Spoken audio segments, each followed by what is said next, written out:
prison. And none of you cares to know. All you care the on TikTok. TikTok aburebana ego.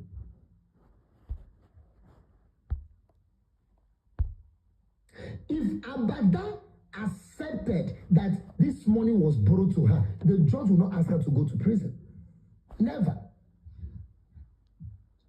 If truly Abada accepted that this young lady Chinemere Binyeriego, my sister, Oman Jenga,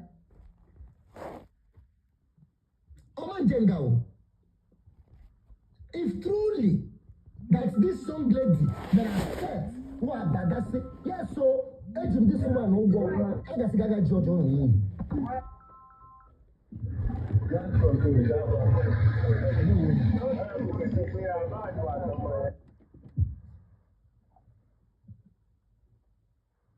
And you are here saying rubbish. If that Abada may accept, see, I told you guys something.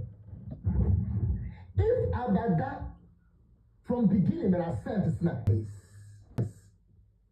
Please send a request. Let me bring you up. The moment you go to court with Israel, it's for the small girls, because I feel that they are irrelevant. I don't need to talk to them. I don't need to attack everybody for me to feel good. That's the thing. I tend to the screen. You guys are busy commenting. Please, moderator, please open the comment section and please tap on the screen. They are all angry, but others are saying you should tap. Go ahead, say what you're saying, madam. So, you've not listened to your parents. You've not listened to your parents advising you at home. You've not listened to your elderly ones advising you, even from your village conference, from the church and all that. But you tend to punish someone that sets a camera to advise. Those ones that want to take the advice are taking the advice. While you are the other end, you are hating. If something is not corresponding with my feelings, I don't go for it. That doesn't make me to hate that person. I can never hate anybody that have not wronged me. I will not only agree with your teaching. That is it. I will walk away. Now, I've been following this matter and I see where it's going. She, on her own end, tends to be this kind of, to her own level, she's a kind of local. And she's doing it based on her own level. When you come to the internet, you see people that are educated, you see people from the middle class, you see people from, some people make content even from their own apartment that is not looking good. Why you go somewhere else, you see people that make content in a luxurious way and all that. That is her own kind of person. That is her own kind of person, and I will not judge her based on that. Even though some of her videos, when I watch them, I say, okay, she's making sense. Why some she's not? That will not make me condemn her. I see this battle as more like people teaming up, and they use that lady as their key to open up what they've been holding against her. That they don't like her for the fact that she's not speaking to their, doing what they want, saying what they want. They don't like her. We have many people like Abada on this internet, for goodness sake. Should I start mentioning feminists? They are well known. People troll at them, they troll back. Vivacious. Good example of what we're having here now. We have Izobede and Obidi fighting. Obidi is a feminist. Izobede is a marriage, whatever. Of course. Fighting. And we're watching them all. So, and they are my favorite. I love the both of them so much. I don't hate men. Even though, of course, maybe my ex-husband did something to me, I will not come out and I don't hate men, but I don't take nonsense. I cannot even bow my head for a stupid man. But once you're a good man, of course you've gotten me. So the both of them, I love them. Obidi, I love her. Easy, I love her so much too. But I can't come out and say, oh, I hate this person because take the one you want to take. Leave the rest. There are people it's working for. There are people that Abada teaching is working for. There are people that have learned a lot from Easy, it's working for them. Yeah. There are people that have learned from Obidi, it is working for them. Correct. Take the one you want to take. Allow people to be. When you look at this whole scenario, you know that, oh, this lady, Abada is suffering not because of that, because I know in her heart, she's already overwhelming with this whole situation. Chinemen did not even see this thing coming. The way I'm picturing it, she's this nice, maybe she just gave her that money, family sake. I was telling a friend this. I said, I've been in this shoe before where my past friends thought they were using me because I was a good person. I'm a kind of person that loves giving. Once you are my friend or you are my sister, I will give. I celebrate you, your birthday, I buy things, and people will be like, is there no other thing, or is it just a friend? That is my kind of person. Now, okay, I happen to meet someone, a guy that, I was not sharing those things with. Say, I did this and this for this person. And the guy will be like, you gave someone like this kind of money. Are you okay? Was it juju? Are you sure this person? Don't worry. This is the right time. They are dragging her. I must collect that money. That is what played out, to my own understanding. That was what that guy did. And he used the opportunity, for the fact that they don't like her, but the people were dragging her at the moment. He came up and said, oh, you are owing this. That was what just played out. And now he's fighting it. Now the girl on her own side, she's already tired. Forget, this conscience, there must be a time. Those times you left your keys with her. Those times you were family with her. You will always remember. That is one thing with conscience. I do tell people, before you sleep, your conscience will now table out everything you've done for the day. Table it out and give it to you like this. You start thinking about it. Definitely, she knew that. She have come to realize that, I never knew this would play out this way. That is why they are not against each other. The guy himself is after that same money, not even for love or for anything. This is what I'm saying. He's after that same money. How can you give, if you can give this lady this kind of money? Then, what about me? That is it. He's after his own pocket. Like I give myself as an example. I can give someone, listen, I can do this for this person I've done. You'll be like, Abi Mumu, you can do this. Hey, are you okay? You feel you've been used. At the time, the lady felt, okay, I'm seeing reason with you as my man. Maybe, okay, let's go after the money. Yeah. That was why, at the beginning of this case, that's why like, hello, I thought you just dashed me this money. I thought when I complained to you about my family problem, you give me money. Was it a loan? I thought that was why she said it was dash, because I have been there. You just tell me something and I get that. I go give you. To some people, maybe I'm a fool or I'm a mugu. If they play mugu, that kind of thing was what played out. So that was why all these things are going. But she never knew that those other set of people were trying to use her as a key to unlock Abada, to capture her. That is what is happening. So saying that you hate her, my God, if anything should happen to that lady in that cell, you see these people, that is when you know that there is something they call karma. I do tell people, when thousands are pointing finger at someone, it doesn't mean that that person has wronged all of them. People follow trends.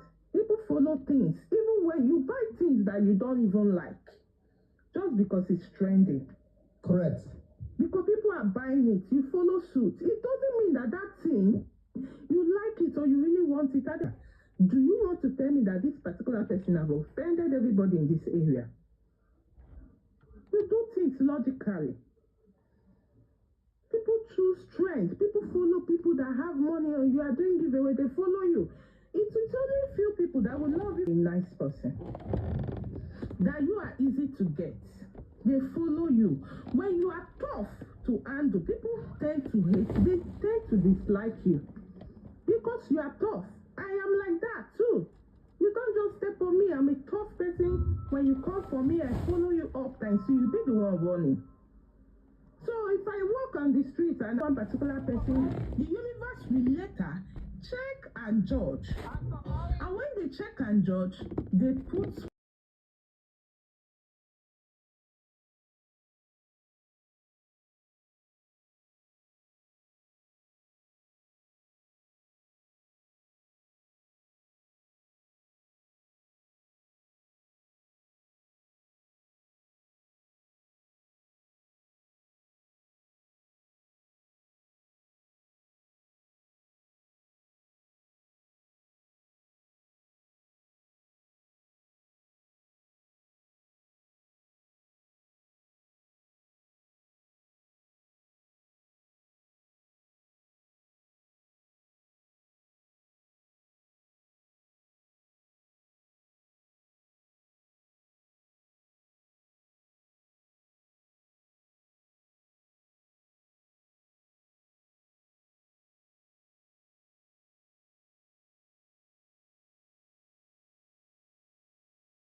Some people think it's normal hate.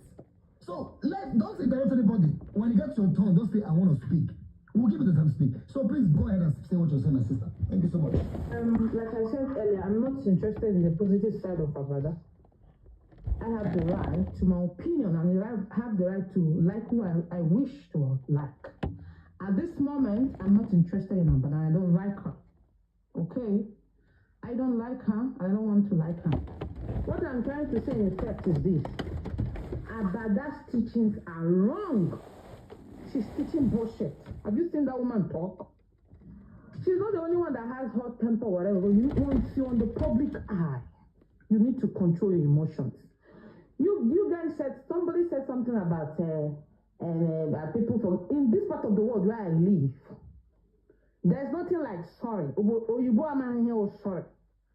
If you do mistake in your head when you're working place, you pay for it. And I hate people telling me sorry, intentional thing, I'm sorry. I don't want to listen and I don't want to hear that. Because a lot of Nigerians, some of us wants to be pity party, playing victim. Well, some of us are very wicked. See these young girls, you're collecting money from them for what purpose? For what purpose are you collecting money from these girls for? Because they are looking for advice. And you, social media, I want to sound this as a warning. Social media is not real life. There's life after social. I tell people, why I'm on TikTok today is because I'm not going to work. If I have a job, I can't be on TikTok. TikTok is not paying me anything. If you like, you're wasting all your time on, especially all these young girls. We're dancing from morning to night. Are you looking for who to give you money on TikTok? Go and work and make your money. Go and learn a trade. There's microblading right now. People are learning how to paint now. Do things for yourself. Social media, stop demeaning people.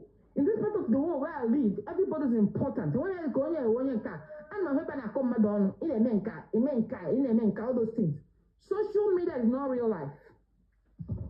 A lot of you are being deceived on social media. social media is not real life. Better go and look for something doing for yourself. That is why a lot of women don't have mouth in their husband's house, because every woman where everything, I ain't be pepper, I ain't be salt, money can yeah. I ain't be pepper, I ain't be salt. You don't have anything you're doing for yourself. You're just sitting there eating his money. That's why because you have nothing to contribute. And your social media every day, one here now. Go and look for jobs. Because some of you that this woman don't really move. Because some of you are just gullible. When you now. Because you have a million no. But I don't want to blame anybody. What I'm saying in effect is this. I don't like Abada, and that is what I am saying. I don't like her. And I don't want her to like me. Her teachings, her ways of doing things, and where I don't want to be associated with him what's Abada. Because Okuya the woman at TikTok. The woman is her veil on her body. When you see her vibrating, poor thing. These people get out of my mouth. Because you start getting followers on social media. You think it's life. Go and look for something doing as a man, as a woman. Try here Ghana.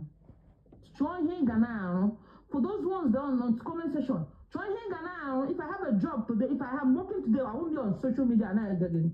Because I have things doing for myself. Try here Ghana. Even before, people are not known for begging, but now begging has become our skill on social media. It has become another skill on social media. It has become another skill on social media. So, if Abada, maybe tomorrow she tried to, I don't think she's an adult. Adult is hard to change. If she changes tomorrow, fine. But for what I'm seeing, it's hard for her to change. She's gonna, go to another pattern. But my sisters, my brothers, look, go and do things for it. Stop believing people verbatim of everything they're saying on social. You cannot listen to somebody verbatim and you believe the person, everything they're saying. You need to do things, investigate the person, know why this person is the way Abada behaves. I don't want to go deep, to start talking about her family because it's not right. But I cannot. I said this lady is not well trained. You can't come on social media in with big followers like that with them and poor, but the poor people are the ones watching you. The poor people are the ones tapping and being on your life, giving you roses and gifts. The poor ones. Why are you calling people poor? Why are you calling people? Because you want to go for social media and you start insulting people. That's bad. That's bad. So on the issue of the widow she's owing, let her go and pay the widow her money.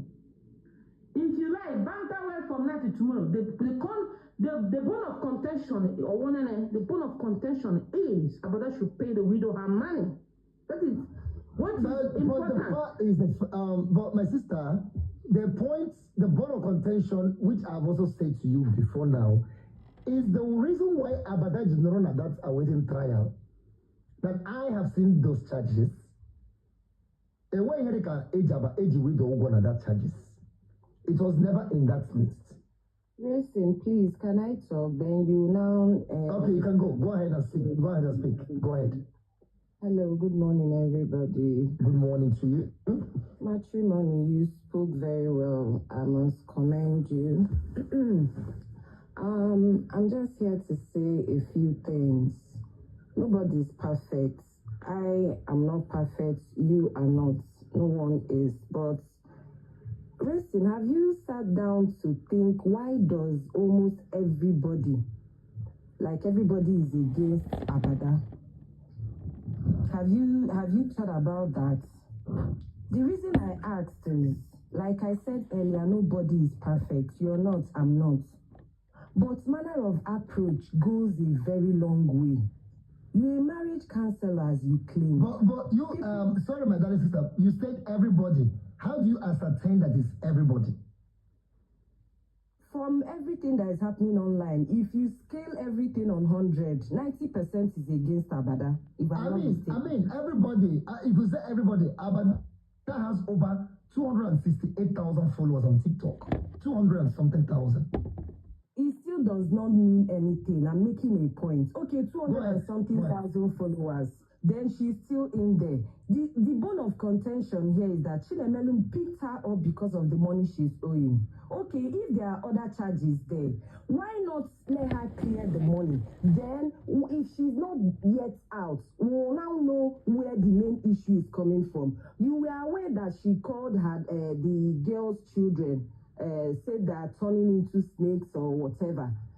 That is part of the charge, from what I heard. That is part of the charge. Do you know that? Wait, my sister. I would have loved to show you the charges.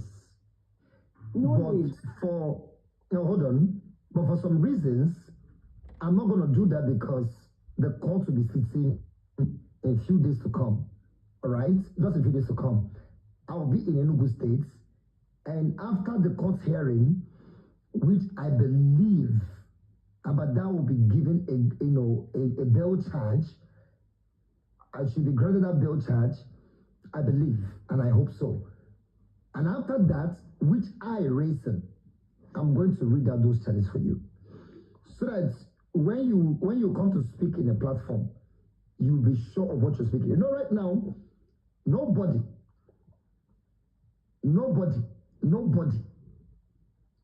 knows about the charge.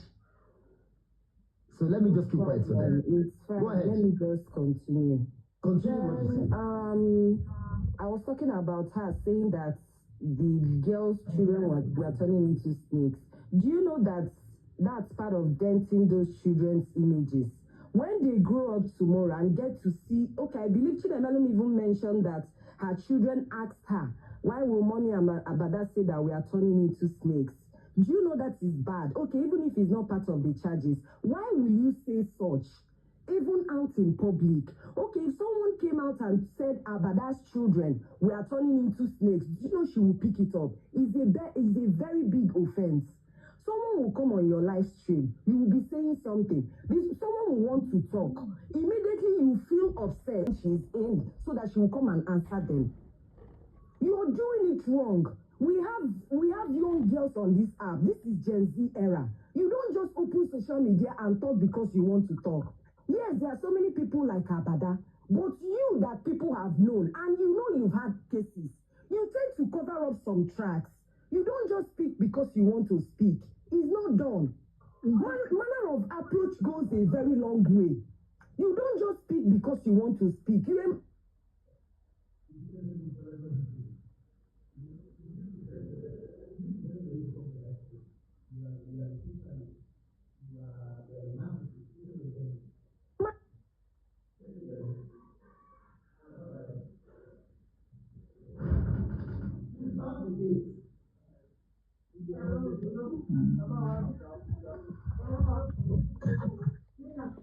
There's one thing with all of you here. You people want to crucify as a Abada, everyday Abada. What about others teaching their own? Anybody can choose anything to preach or teach in his own. Who brought her down? It's a network. Anybody, they have the right to teach whatever you. If you don't want to listen, you leave it. If you don't want to listen to our teaching, you leave it. But we're not talking about our teaching, because me, I don't listen to our teaching. I have never listened to our teaching. I don't even know what he's teaching about. But if you don't want to listen to our teaching, you leave it. The reason they're holding her there is please, no moderator. Risky, hold on. Please, no moderator should bring down the people on my page that are speaking. Oh, like I said, we are not here for saga. This morning is not for saga. If you want to say anything against Abada, you are free. We are here this morning. We've had a woman who said, I don't like her. I hate Abada. I mean, that word was too deep. The word hate is a very deep word. I can't hate anybody. I can never hate anybody. Why I hate my fellow human being? I can't hate anybody. It sounds somehow. Right? So the question is this. The question is this. Pella has over 15 million followers. People go to Pella's page and gift Pella lion for doing absolutely nothing. For doing absolutely nothing. No. You see people going there. You see our TikTok celebrities on social media begging for rules. Now, you can see people like Ivana Nelson, people like a lot of them. I can't mention their names. Bring Lasby up to explain. I don't know who the person is. The person have not sent requests. You know, this lady that was saying that Abada insults people, she calls people names. I've been watching this saga of a thing. Even some Bini saga, Yorubas, they do their own. Now, I don't encourage saga, but then people tend to want to insult people and tell them how to feel. I've been following up this lady, this Abada. Sometimes I watch her. There was a period I just blocked her, so I won't be viewing any of her messages because she was always appearing in my FYP. Like I said, most of her teachings I don't like. But it doesn't make me hate her. I don't like her teachings either. I don't like her teachings. Now, you see people want to have the liberty to pour out their frustration on you on social media. Someone will just come to your comment section and insult you. And because you want to hurt at the bigger... I'll be very sure, so hold on, my sister. Just a while. The video I made for Abada, the one I was calling on the two governors to interfere on this matter. I would want you, Vivecious, after this live stream, go to that video, go and check the comment section. You will see these same people who are saying Abada is a bully, insulting me. Go and check if I reply to any of them. I didn't reply to any of them. That is what they want. They want you to just fold your hands because you hold on. Let me just finish. I was on a live stream of this young lady this morning, Happiest. Risky was there. All of us were there. They were asking me questions, and I was asking them. I never insulted anybody. Only for the lady, my Doris, there was nothing she didn't say. She says I'm irritating. She said I'm disgusting. She says I'm stupid. What did she not say with her mouth? She was insulting me, literally. We are having a conversation now. Imagine this woman like me and I say, I don't like Abada. Did you see me insult her? I didn't insult her. You know, I left our live stream. I got angry and left that live stream. I was looking for a way this lady said, I'm irritating. How can you tell your fellow human being that they are irritating? You went to a place that people are insulting you. You still stay there. That's one thing with you that gets me angry. You go to a place, people will be insulting you. Risky listen. They just hold on now. Hold on. What makes me a good Sagittarian is to get weapons to fight you. I came to that live stream. That live stream was only 20 people watching. I was there for more than 15 minutes, typing. Immediately, I choose to climb up on the box. It's increased from 15 people watching to 120 something people. That means I'm relevant. When I left the live stream, everybody also left the live stream, meaning that they are irrelevant. The difference between me and them is the fact that I am a social media personality. I am a social media TikToker. They are not TikTokers. I'm not a big host. I am not a big host. I can't be a big host. For me to be a big host, I need to have over 20,000 people watching me on the live stream. I mean, I cannot use 115 people watching me and say I'm a big host. What rubbish. I'm not a big host. I can't be a big host. Any day, my account, I see 20,000 people watching me. From that, I'm a big host. You can't compete with me again. So I cannot be claiming big host with 100 people watching me. How is that? That doesn't make me a big host. I can't call myself a big host. I'm not a big host. I'm only saying I am standing on the truth path. You said racing.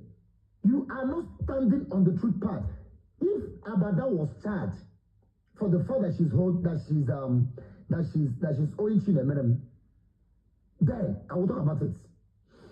If Abada was charged for that circumcision, If Abada wasn't charged for any of these things, that is what we're saying here. So why would you not, because of hate, you claimed everything Abada did, and you didn't charge them for those things. You started charging her for something she didn't do. Play Will, I am asking you, the second charge you made for yourself, did you have any personal issue with Abada? Play Will, the second charge that you robbed yourself into, did you have any personal issue with Abada? That thing you said Abada said against you, did Abada, can you prove any video where Abada said it against you? Why did you went and petition? Why did you went and charge her for something she didn't say to you? Because at this point, the judge will be asking you to bring an evidence for what you said. Where? Play Will, the second charge that you charge against Abada, did Abada say that to you? You cannot answer anything. That's why you're busy running up and down. And the people that are following you are busy saying Abada is the cause of the money. I am asking you, Play Will, come and tell the people what you said Abada said against you. You cannot. That is why today you have not come out to say anything, because you know everything you said against that woman are all lies. It is so sick, they don't want your hair down. And you still came out and say, I did not come here to pull you down. But what you're doing is indirectly of what you're saying. I don't have a problem with anybody here coming here to talk about Abada. That's your opinion. But I'm challenging you, Play Will.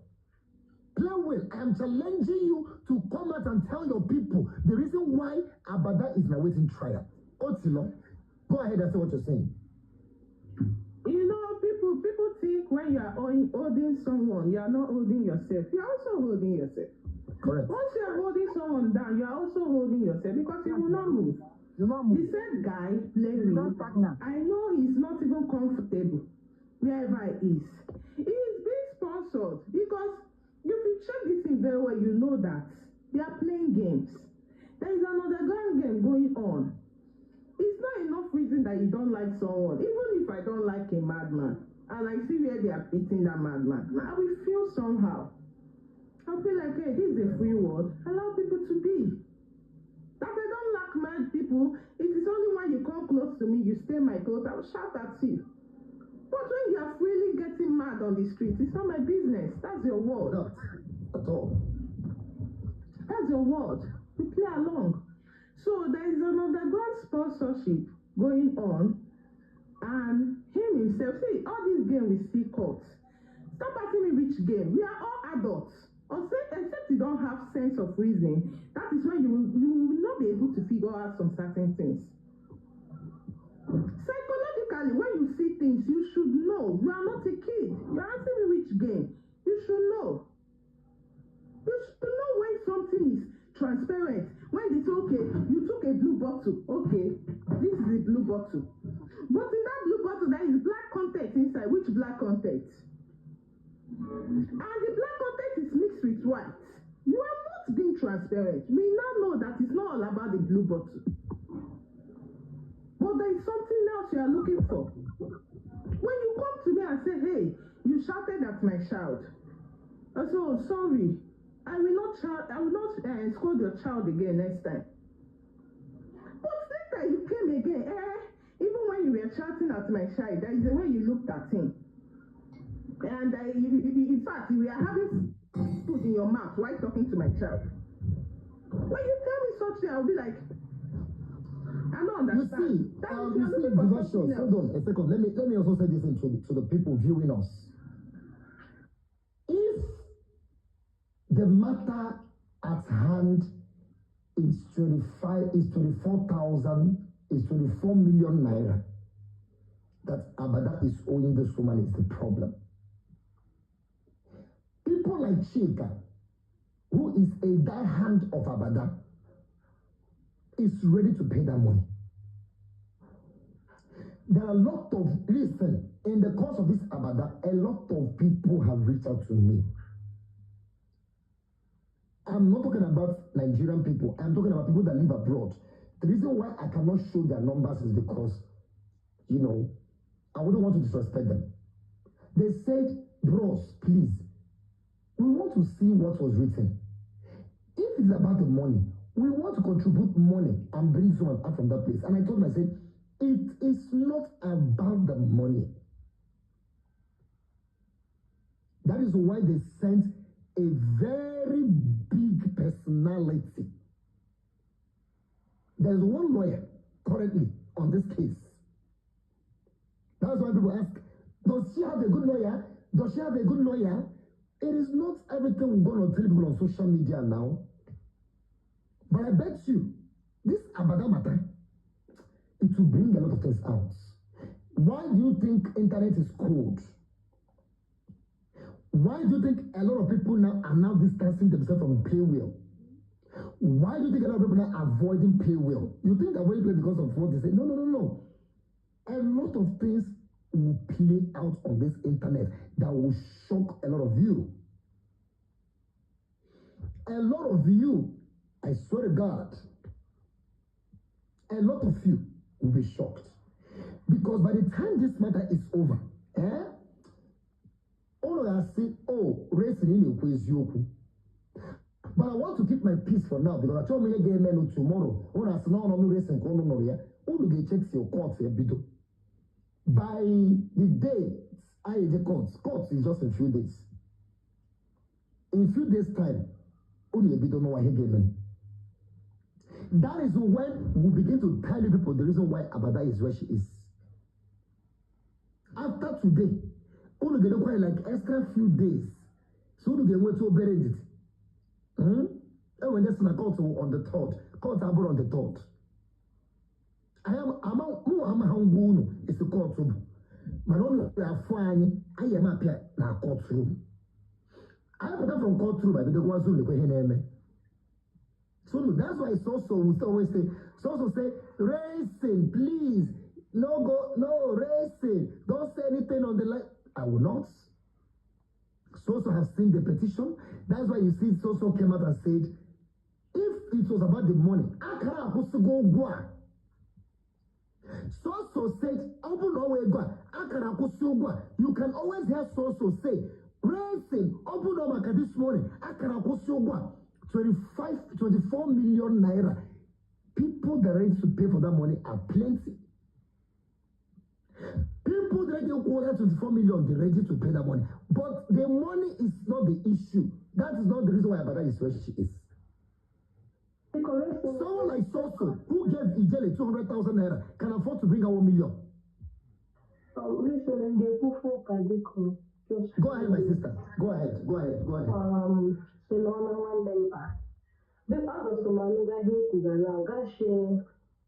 It's not all about the money. Because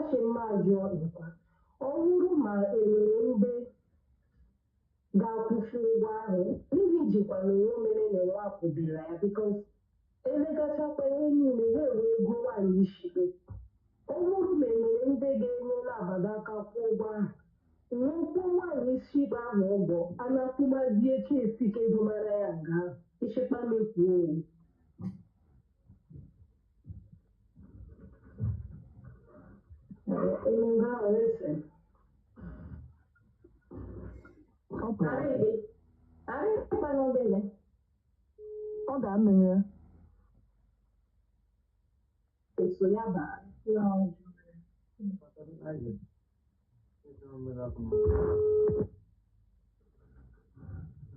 One Katana.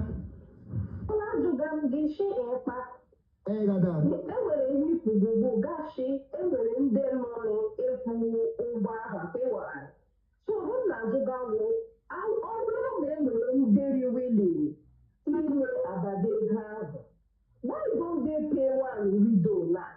And I put one widow, for the one widow, because some will be one widow,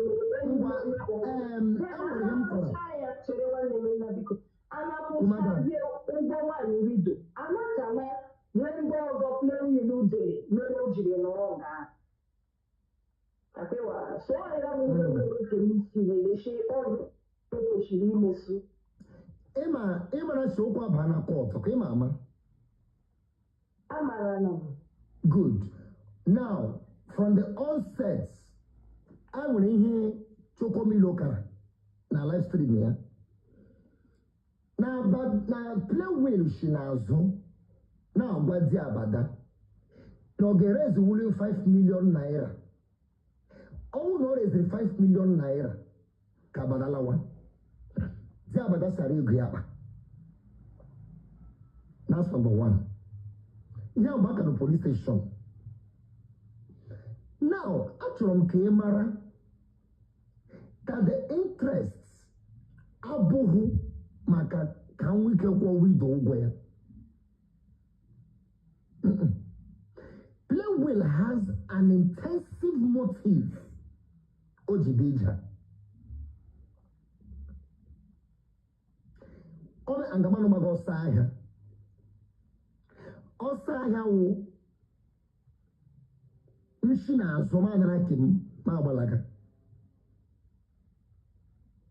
That is why Playwell Jiko, she, if you can remember, Oji Jabane police is she, Oji Jaban was she, Yahoo 5 million naira. Now, I'm telling you here that I, Racing, have seen the charges. In that charge, it went Hereke Ugwe JG. Oh shit, these people kuruna. Onya Jabadogo, Abada Asia Jogo, the first thing court got Joe, how do we pay? Abadi with a motto. First of all, court, Gejakaha, put Abada's cars for option. Let me tell you the truth. This is how, let me aim. It is unfortunate that people that are coming on social media, some of them are on law. The court has the power to place your house on auction. The whole league, you know what to give? Court where he put their auction. I've ended the worth of the car no longer. As I've done with the 3 cars. Court to get Jacka Woshi. Over the Humoto car of 15 million, car of 10 million, car of 8 million. I can clear a goal, Uno go a typical of the auction, a rule of the one you go down at your way, or court a sentence Yagi straight to prison. Or court to seal the house. Court will seal the house. Court will seal that house instantly. So I am telling you that when you have now this matter. Because now I want to see the Meremo Sabadaji Ogo. Come out and say it. But this matter, I'm not about my sister. When Henry Ogwe this matter, that is why I'm telling you as one nigga that shiggy. Ari onye jogo. Ogwe jebo wola. Ome ha pia. Asimu Playwell shento gashi. Yani jele renamma. Yansi ijele wa Playwell kozogi. That charge is only against Abada. Well, that's what I'm saying here. What I'm saying here. Empower name and Cherepa. Emma, hey, woman, that I'm so hey, because you hear one name, many Nigeria Abada will say, the matter. So, every woman here go, who had a day at all. And I really go down who did it. Because Emma, only woman she, Maloga for her, Bande man she. Hey, Wumpa. And I just hold on and we hear later. All of them, they have really deceived people known as this social media, and it's very unfair. Because even family, when go, you have to do. But all when you do, when you charge. It's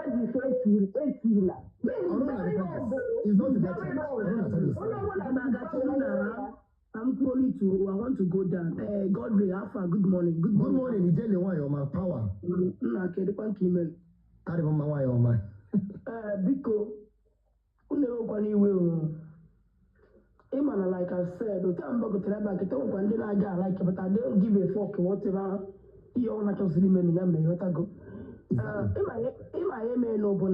The reason why Nji join our team up in this dragon of Abada, Abada Memna, Abuja, and the people who do to I know together will not support Abada. Who only place but open.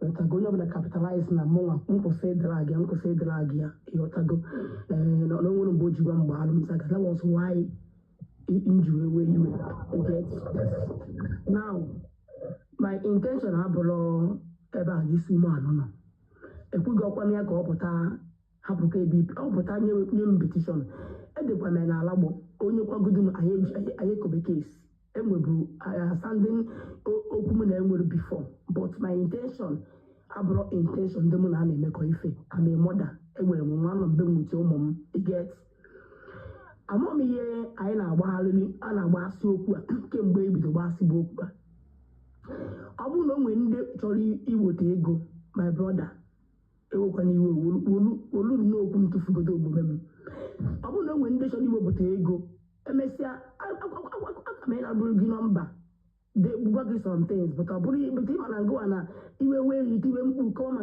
nke asụ ugwu ma nke na-asụ ugwu kwuo. That was why you watch I can remember when that court date. What had this petition and this charge is saying about that, but I'm not like that. Yeah, okay. Now, I'm making a voice note anyway. But what I'm saying is that I will go to I have to go to no go. I have to go.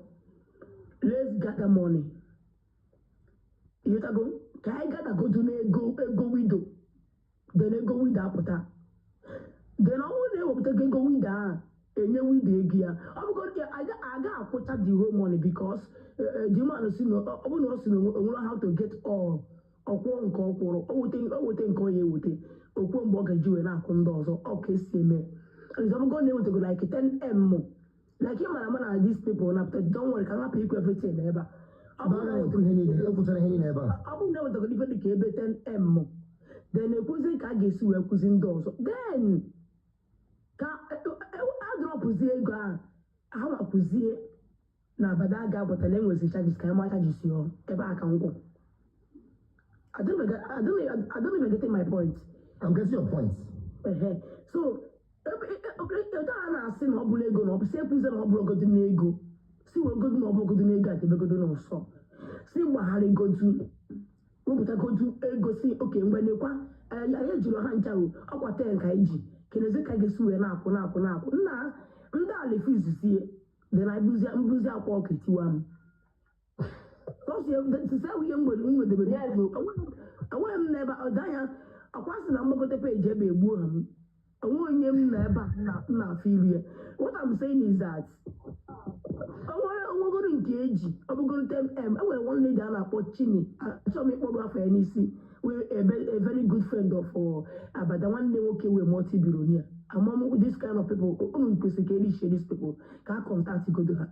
I can't spell everything here, but all I'm saying, yes. Now I say, go. I had drop now. Send drop here. Then I drop here. I go to charges here. Then it was so quite. So, we could put you. We could see so no biko. But you can reach. Come brief to go berry. You know, honor me brief to mad. As it with the iguan now, like you said, rightly said, you could get the man, or could get the very, or could get the 100% correct. Of which, okay, now, I want to present to Ukwa. Abada is the morning. I about that Abada Nulu. Emma, area and a good sense. And what by Nulu Abada? And what by Nulu Abada? How I knew how I reply why. Now, let me go straight to this point now. All that's now. Nga Jeruna courts. Part of the charge is said there. I am telling you with full chest.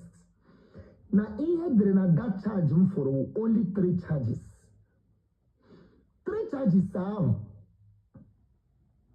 onye dere ya wo barrister play with dere ya. Onye play with represent Chinemerem unstoppable. And play will in that charge. And one go let see now Abada Jiwani Ogo. Now Abada Jiwani Ogo. Okay, in the comments, in the has some comment section. Let me open it for you. Oh my God, before in the group, in those other party region, some people party in my live stream. OMG, we want your comment section. I want to give her that respect because she's here. I am the all about the woman that respect. And because la moranya, anybody party but because don't mute, block the person. Oyo wala party jeleba. Opo ijeli because mute the mute, must get block so they are blocking immediately. Okay? Because block so they are blocking immediately. So you are blocking couple from my live stream and any them. So won't be anybody. That is what like someone like Chika Korea say, oh one understand about Jogo. How ya Kama Kesa put this songo? Because I believe Chika forgot that charges are. I believe Chika for that charges. So Ijele Matabara courts. Menagabo cannot interfere. Oh no petition okita I tell you when a petition no wo GG petition eji bura Abada wana Abada jichi na mere mo ogo charges ojiri ba awaiting trial they different from petition is about what him naga now. So this matter is already in court. We can't pay iga hakugo. Oh in akugo who are you paying to? Are you paying to the judge? Are you paying to unstoppable? Are you paying to who are you paying to? Because anybody with an account here, as I speak to you now, will go to jail. Because matter not a court. You cannot do anything again. They just spoiled the widow. I just remember a case in this woman. They spoiled her case. Because the moment you want to 10 naira na account to chin believe me, play we will go to prison. Because it's not always hold the economic. So can you like you cannot pay how we let you or mad also you know say it's ijele come check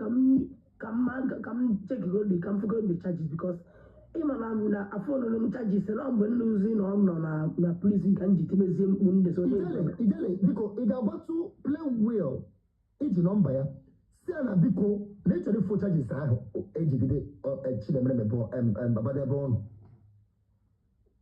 I don't go through me. I don't go through your friend because play with all your person. See a biko. Never going to get that all the charges are. Say again. Keep going. Keep that through it.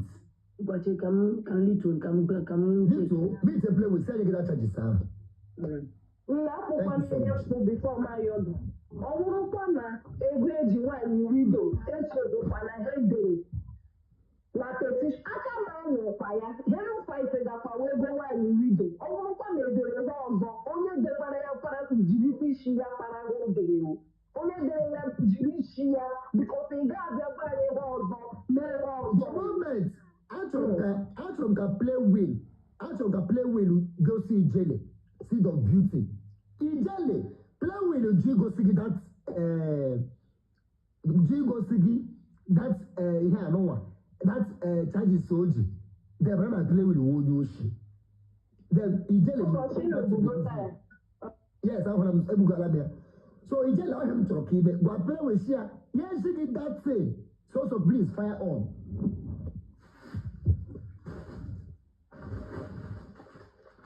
So fire on. Go ahead, carry go. Yeah, good afternoon. How are you all doing? Let me tell you people something here. A lot of you are just here saying that they must pay widow her money, they must pay widow her money. Let me tell you, there is a way you do things and there is a way you handle case. If Chinemere really needed her money, she would have served Abada petition. With that petition, the headline of that petition should be Abada is owing her. And she wants Abada to pay her money. This was when she gave Abada that money from so and so time to so and so time. But Chinemere in that petition, she did not even include that Abada is owing her. They wrote another thing on that petition. They wrote another thing on that petition. And now you guys are saying that, you guys are here saying that. So not see, let me tell you, petition. that matter is already in court. Not petition. If Abada comes out and said, yes, if Abada says she'll be paying Children every month 50,000 or every month 20,000, Children will accept it. You guys should know the difference. Wait, network. Your network is right. Can you hear me racing? No, our network is good. We can hear you. Can you guys hear me? We can hear you very well. Go ahead. Yes, we can hear you, yes. Racing, can you hear me? We can hear you. We can hear you.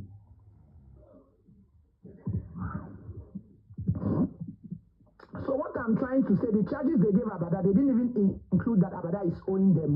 They did not. This is why a lot of you keep on making mistake that she must pay with it, so she must pay with it. They should better get ready because all you find the team against you don't at this stage. I'm glad they found no waiting no good. It's not a mess for Braja. Please move this trauma, if it's short for you, come outside. I've already known who is doing trauma, but if it's short for you, come outside. We're talking important issue. You will come out and start insulting your failed family. Because I noticed that your family have failed you, you are bitter. You don't just see people and start insulting them. They go and get a life somewhere at Sambisa Forest. I'm not in the mood for your bullshit this afternoon. I'm here to say something important. You just came in and you started insulting your generation, thinking you're talking to me. What I'm trying to say is that, number one, if Chinemerem and Plewi wanted to get their money, they did not include that Abada is owing them on the charges they wrote. And I'm still saying it till tomorrow. Number two, if you were ready for your money and you wanted your money, you have cried to the general public. What you need to serve Abada was petition.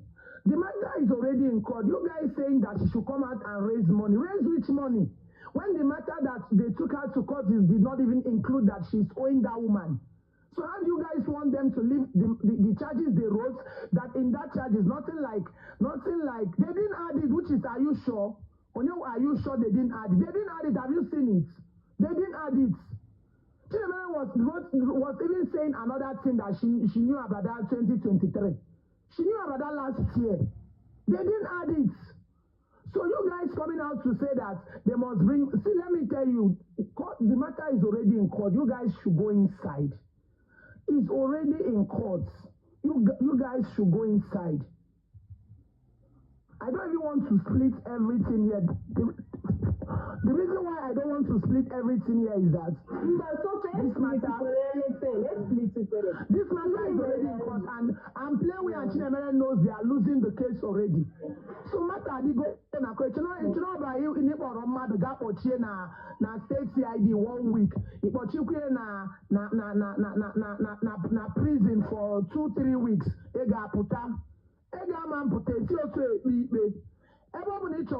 What do you need to do? You write petition that this woman is owing you. They will invite her, she will come and say, how do you want to pay this money? But those other people now push because those people were not able to arrest her. So all these ones that you guys are saying, you're just wasting your time, sell your car, do this, do that, their lawyer, Chinemere has a lawyer, Abada has her own lawyer. So let's allow courts to do their job. Una just never appeal you. So they are extending the case more. At least so the charges they wrote is not even that they are owing her.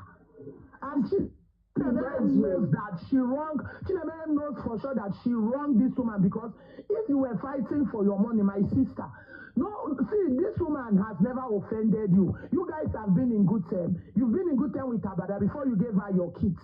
And Abada, even if Abada has done something wrong to you, there was a good time. There is also a bad time. So to cut the story short, as I was saying now, are you mad? I love TikTok. Why would I insult? Are you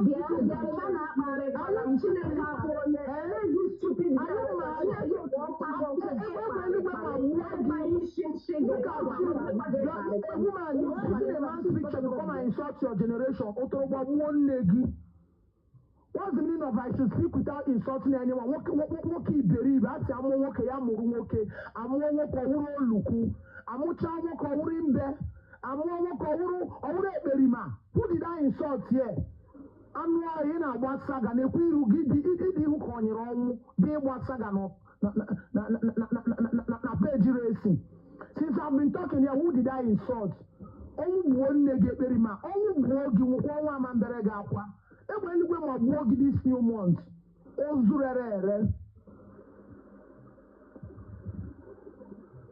will you come and tell me that? Why did you keep your ear? Did you keep your ear in the bush before coming here? Give me the surround to give more away but life. I am here saying important thing. You came to advise your this thing. I swear, no even mess with me. Can't block. Go to play. Can't watch someone. God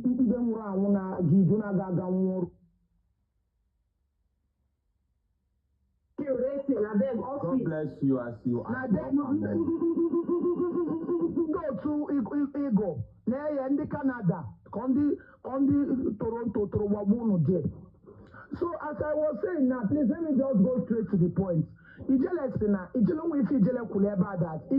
10 million, blah blah blah. See, let me tell you what these people are not telling you. This matter is already in court. There's nothing like negotiation. It's a valuable offense. They can grant her bail. She will come out. There's nothing like to negotiate. If they wanted to negotiate at the first place, they would have given her petition that they need their money. Then when you go from so and so time to so and so time, any dream go,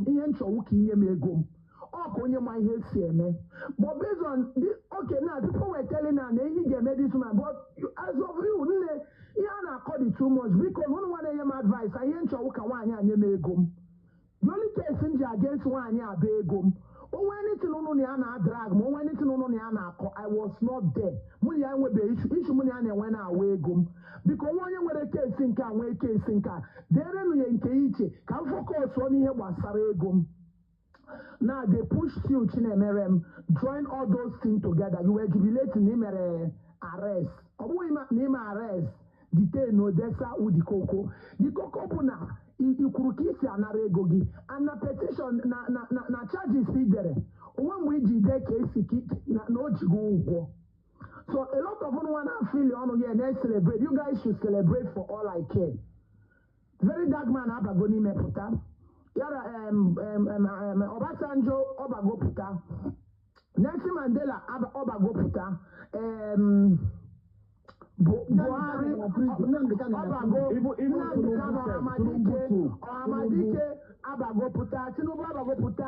so I don't think anything like I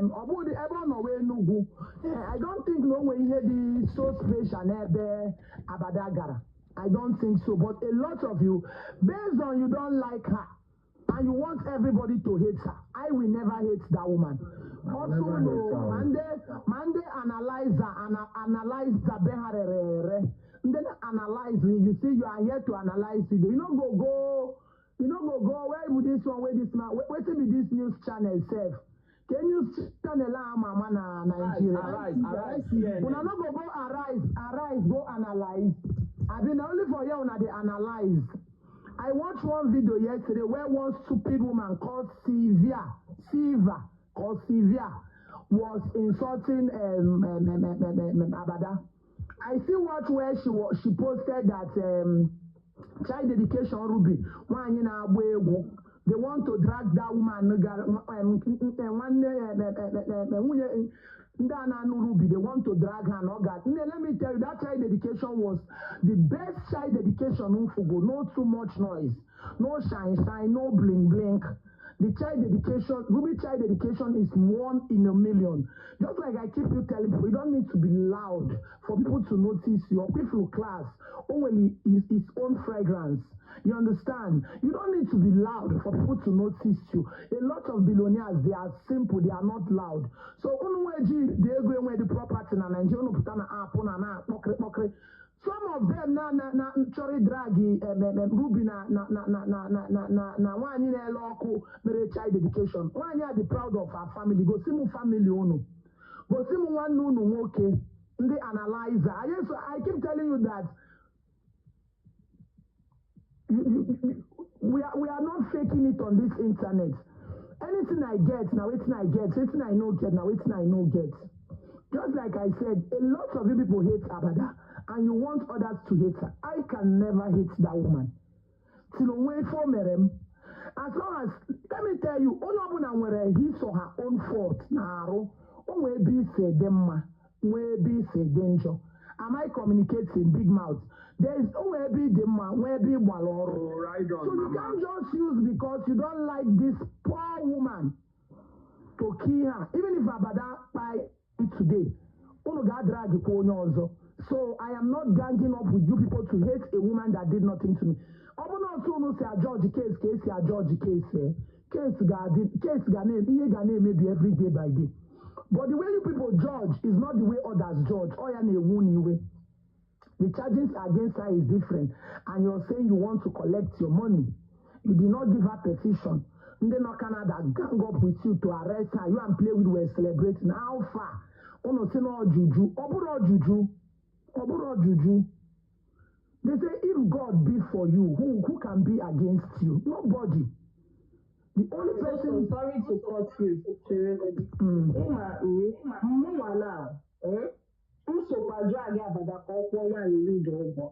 Reason be that if you know so, all here no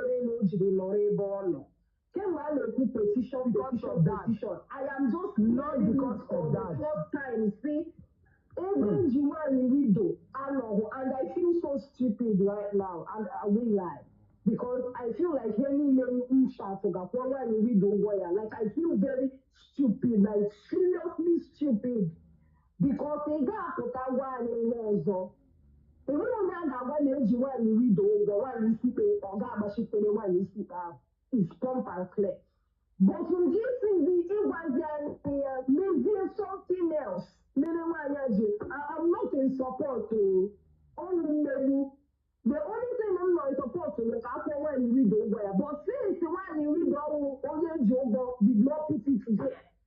So I don't know if you could get now. I don't know man or house on it. I don't know if only when you anymore. Let me explain. That's why if you're fighting a battle, watch the kind of battles you guys fight on this app. Ina no the genuine in case of future references. I don't know because no no because all the ones, so God said we should forgive 77 times and you should not judge. So this widow now, let me tell you, I don't hate her. I like her. But when you hear widow one day, see a widow. Okay, man, when they have Abada di kwa close.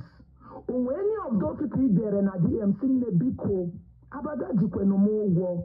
The reason why in Deregi, Umakana Abada di mu wana ma need close to Abada because one Abada ni megum. No.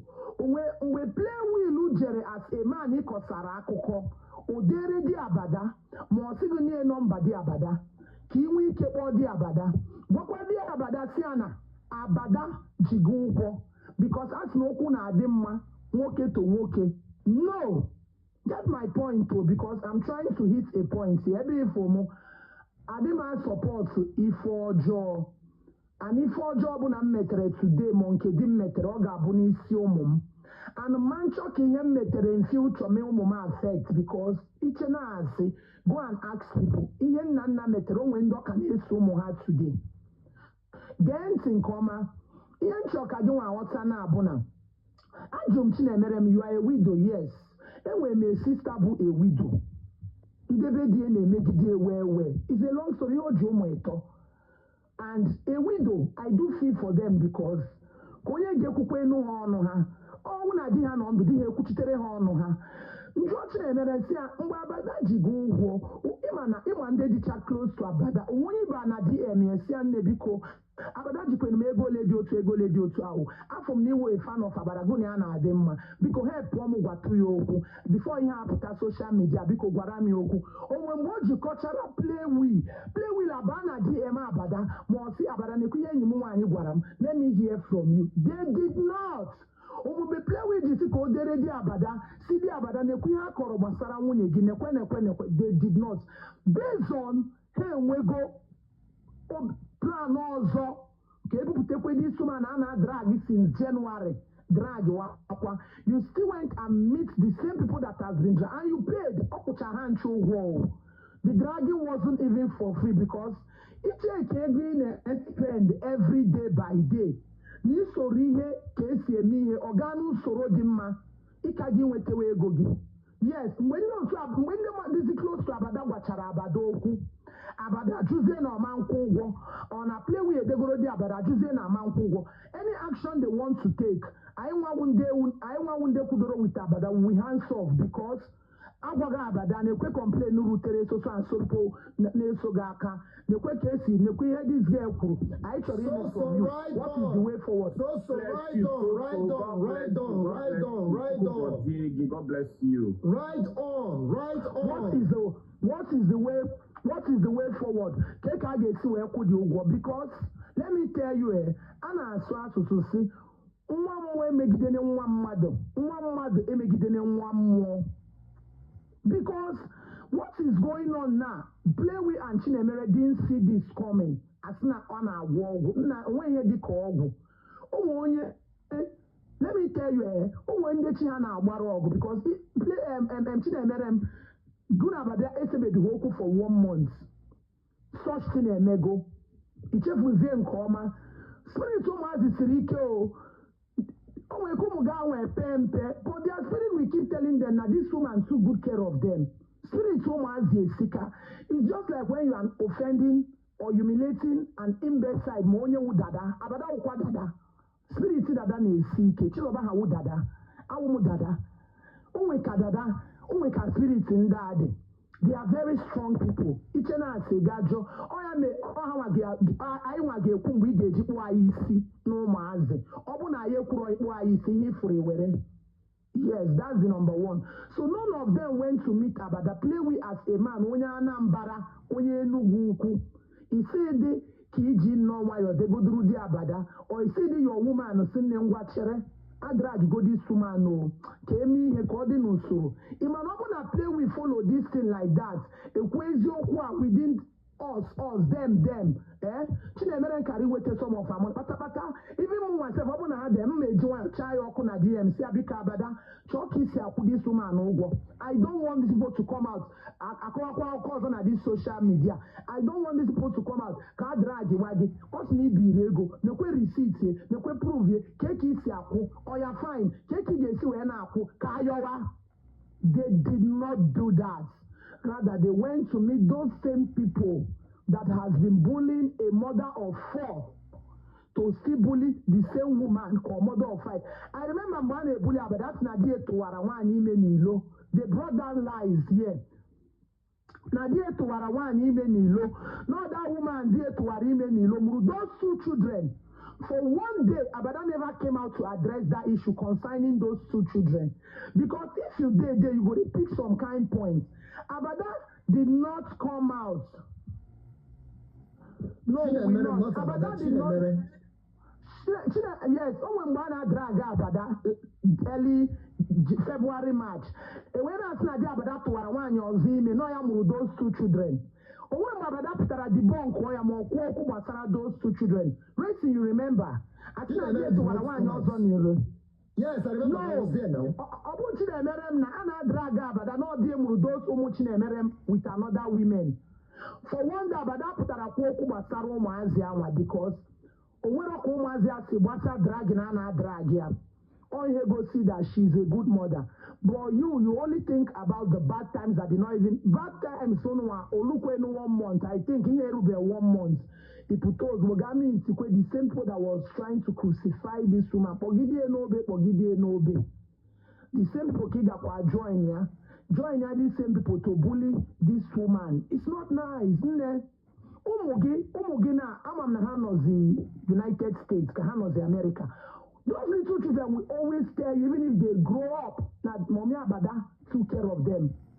You remember, they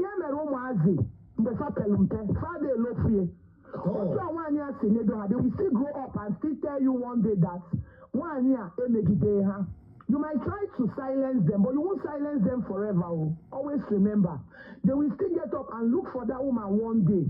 They will still come and tell you that that woman, for one day, that woman did not treat them wrong. I keep telling him what I'm hoping. They don't forget. So my advice to all of you coming here to say she must pay, she must pay, she must pay, gene call Unu analyze the child, because a lot of unu wants them analyze. I feel unu na Arise TV, Kenja phone na NTA, analyze unu na unu where microphone unu gora more 5K or 6K unu etie no na akwa rubbish unu analyze the child, unu buy me. Just like I told you guys, her case is a bailable offense. You understand? See, my last breath, I will stand by that woman because Abu Monibu. If I actually be at times na village, na kage buzo, besaria from umuna or baumuni membara. So now, open this thing na play with Sorihan Soroye, Omechago video sina. If anything happens to know the lead to go that be they save go me desa. Okpara agwa ka nwoke omero dira o maka na ha hapu gie na Abada charges this woman charges here oburo ego ejike edere na charges because those people were not able to arrest her. You understand? Onye ga-eme gị ha ma mpụta na social media na-ekwu na ọ bụ na ịpụta ịgaza court case. No. You don't need to tell her that. You are leaking your information. You want to onye nke in a feel ni merigo na. The maroka that woman no say kwado because who dey make na onwo biago. Onwe eba na obiago na Enugu state. Onwe go such mind of obi lion. Onwe go obi na because une emegi emeye ebo ya no disi omo ihe obuna chọrọ ime me. Onwere ihe anya foro na mo obara. So you guys should know this and know peace. Racing, just like I'm saying, you don't need to tell them the charges and you don't need to tell them the date of the court hearing. Onye ọbụla nwere ihe ọ na-ekwu. Onye anyị chaala ozuike maka ana m ekwu eti mụrụ agbalụsịa ngene. Ekuru ngene wee mụọ. Ihe Abada wụ na awụ ngene. Ihe Abada wụ to you bụ na Abada wụzi ngene. So unu ga na-aṅụ ya. Agbalụsịa ngene. Ekuru ngene ṅụọ. But on no circumstances will I come out and hate or bully someone that did nothing to me. The people that I've been having issue with on this app, I don't want to mention their name because they brought that issue on social media.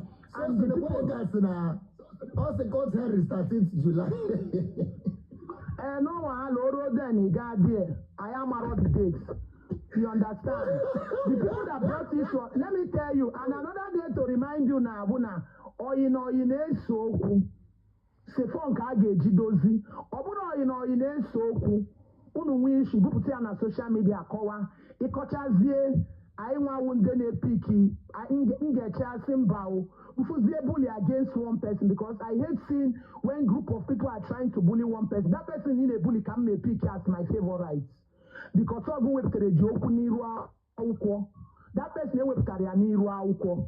You understand? So a lot of you that is hating on Abadago, another day to remind you, another new month to remind you, make una go warm eba chop. Go warm eba. Iri go there, baga me gari, eba ugari. Gano me gari unerie. I will never ever hate that woman because I want Igbo. You understand? Anywhere naga in the world, aja na ben nam so maga there. Ana me oraja ana ben na wepo for you to know. Ihe mere eji asị gị na aja ana ga-emegide gị aja ana ị na-azụ ụkwụ ga-emegide gị ma imejọọ mmadụ ọ bụrụ na ị ga-afụ mgbe ọ ga-emegide gị ozugbo so onye na-achị ịgwa ụnụ na-acha ọ bụ na ụnụ na-apụta na-asị nwaanyị kesi gagoro court the woman pụta na ọ ga-eweta 10M ụna the waste na time nge na-agbalụgo ngene o nwere ngele onwezighị unu ga-emetenwu maka ọ dịgo na court. And Imara with this case now, she may stand a chance of losing this money. Na na one for your iji nwa ya ekwu ihe anyị fụchago na-ene anya ha na-ayị ala ihe mụ na gị fugoro iche na oge na-emeji ha atụ iziri ha ọnụ ka ha na-ayị ala fayiti ala ha mara na this is how court operates. Abada pụtagoro na court na asị na every month ọ ga na-enye Chinemere m 2,000 Chinemere m enwee choice ọ ihe oji. You people should know this and know peace. Mmadụ jide gị ụgwọ ka ihe na-aga court eme ihe dị ka isi enweta ego gị and the charges ị dere na onwe ebe ị dere na o ji gị ụgwọ ị dere ihe ọzọ na charges. If someone is owing, let me tell you, afụgo m ebe mmadụ ji ụgwọ aga police station asị onye a ka eke ị ga-esi na-akwụ ụgwọ onye asị na ọ ga na-akwụ 10,000 ndị police deto enwe agreement na every week ọ ga na-eweta and every week that person was going there to drop that 10,000 till ọ kwụcha ụgwọ anwa. That money was 200k. So this is not a case of court. The how do you get your money? Aputana na say or court biana court ihe dey on charges. Court biana say keke ga-esi ụgwọ ị ga-ewetegoro 10 million. Ị ga-ewetegoro 10 million. No. The matter is in court. You guys should rest. Allow courts to do their job. The matter is in court. Let them judge everything in court. So happen on the court kafaru ọrụ ha. Wuru juru na arụ na app all the too much. Another day to remind you, another new month to remind you, I can never hate a woman, a mother that did nothing, absolutely nothing to me. So unu yechala buru microphone na 5,000 unu na-ebu wee na-akọ eri. Anything from na Rise TV or NTA or CNN or Al Jazeera kunu na analyze matter Abada. I give you your award. As long as unu na-eji microphone tukpa. As long as unu na-eji microphone na unu na-ego 3,000. Set on phone kunu na-eme analyze n'Instagram. On phone na Instagram because all IG they pull the highest weight. Amam no na qualify go ndị analyzer. Ndị analyzer na apụ n'azụ na-emegide housemaid. Ndị analyzer na every day ha na-egbu housemaid inu. Ha gbucha housemaid inu, ha echie dị ha ọnụ n'ala. Ganara kwiki n'ilo. Gara dị ndị mmadụ. Unu analyze cha, unu were microphone, plastic microphone ahụ unu ji. Unu atụ ihe na toilet flush go die. Maka onwe ihe unu ma unu na-eme analyze. Afụbe m unu na Rise TV, onwebe ebe m furu unu. Hey, Anglizi, I hear from your another day to remind you people that I will never, ever, till death. My father Kurie, my father always tell me, you open in name, kuwaka gyoto. And I come on now, kuwaka emerunu Jesus na apa abuna. Ana maguni ezioku, na like ezioku. Let me tell you, una like ezioku. As far as we be this woman merem, unu na megide this woman na ebulie. Awa munu ni yemere njiwe kwechiri ni ha Abada una unu buligide this woman omo. I am reformed and I was like, what is this? Can this woman made themselves? Can you remember behind closed door? Behind closed door, a lot of unu were taking me. Radi madu, kechi di madu, tiye na bottle. Behind closed door, Shwanki's phone. Malaga na drag kwa Abada. Behind closed door, a lot of unwa, a bugo mad poison and them mad, tire ha poison nani. Behind closed door, a lot of unwa, echegokunu se werendo mad. Behind closed door, a lot of unwa, echegokunu se agasa marriage na ma kesi we love that woman. Behind closed door, umunde mad abo irunu, made unu na emegide ha. You treat your housemate like slaves. Behind closed doors, so many things kunu na-eme. Let me tell you, I am not perfect. The bully, you bully go this woman na apa, Ako ọbụla this woman kọrọ na ana mọpụta, unu ga na-awọrọ ya. Unu ga na-awọrọ ya. Unu ga na-awọrọ ya. Unu ga na-awọrọ ya. Aja na ga na-emegide unu. Aja na ga na-emegide unu. As far as unu awụ ndị Igbo, ihe anyị nọ na-awụ new month. A lot of unu wa na-agago morning mass. Bere, Chukwugozie mo, bless my kids, bless my business, contract. Go manino kwana apa de bully man. It's not gonna work. That contract you no go see am at all. That contract you no go see am. When you are a bully, new month now, una gada go na family, bere do no poor. Une with a phone. Abada, at the mention of Abada, you will have followers. At the mention of Abada, you will get likes. At the mention of Abada, so many things will happen in your life. Have you ever sit and think, can the kind grace this woman know? Have you ever sit and think, who is this woman? Let me tell you. Sorry, I'm trying to get sorry, 1 minute. Listen, this one name, I say what, even now, now I know that Onyabashi Agara did not put him for Adobugo na court charge. Mala no na comment you know, because I'm so embarrassed. I'm not gonna lie. You know, my sister Gemma you know why? Gemma yes. Oh my mother there, Abada case made me people name mother especially in the boy. Wait, let me round up. If you need why, you know why I'm always praying. I keep hating them every day. They are all mothers. Let me tell you, when call loser yesterday. Oh, another person who can the same family, the same day. I was like, oh, what can the mother Jidani is in a apa? One way here, dear. The same family, they lost 2 souls, a mother and Umaya that very day. The same family. Or what can mother Jidani is na make it tag. Let me tell you people, I keep saying it, because even may go this woman, even get met this woman, no man could do seek na. Makambina and Sia, who don't see she did not listen. One year Putana, no matter how get sick, who don't see, when you get members of this woman also. They want to be very wicked. More reason why I can never associate with you. People the wicked, even women on this app. All of you name this woman, here when you months can your children will never know peace. I'm saying it. There is always case. So what? Federal government Jugo. Okay, say Jugo. There is a way you got Sonia Google. Play with enough on a table at all against Yama. Case on a court, no, 10 million. Only 10 million. Not 10 million is coming out. The case is in court. You guys point your case. It may be go your case. You see that she should say and bring 10. Nobody is bringing 10 million. Because the charges on her is not about the money. The charges on her is not about the money. So case soon they begin. They Google, they petition. They invite me.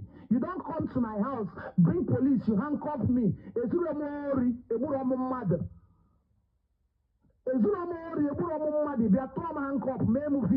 Keep publishing on social media with them name caricature. If you me again, if you me unu that woman, I get me omono. I get me omono.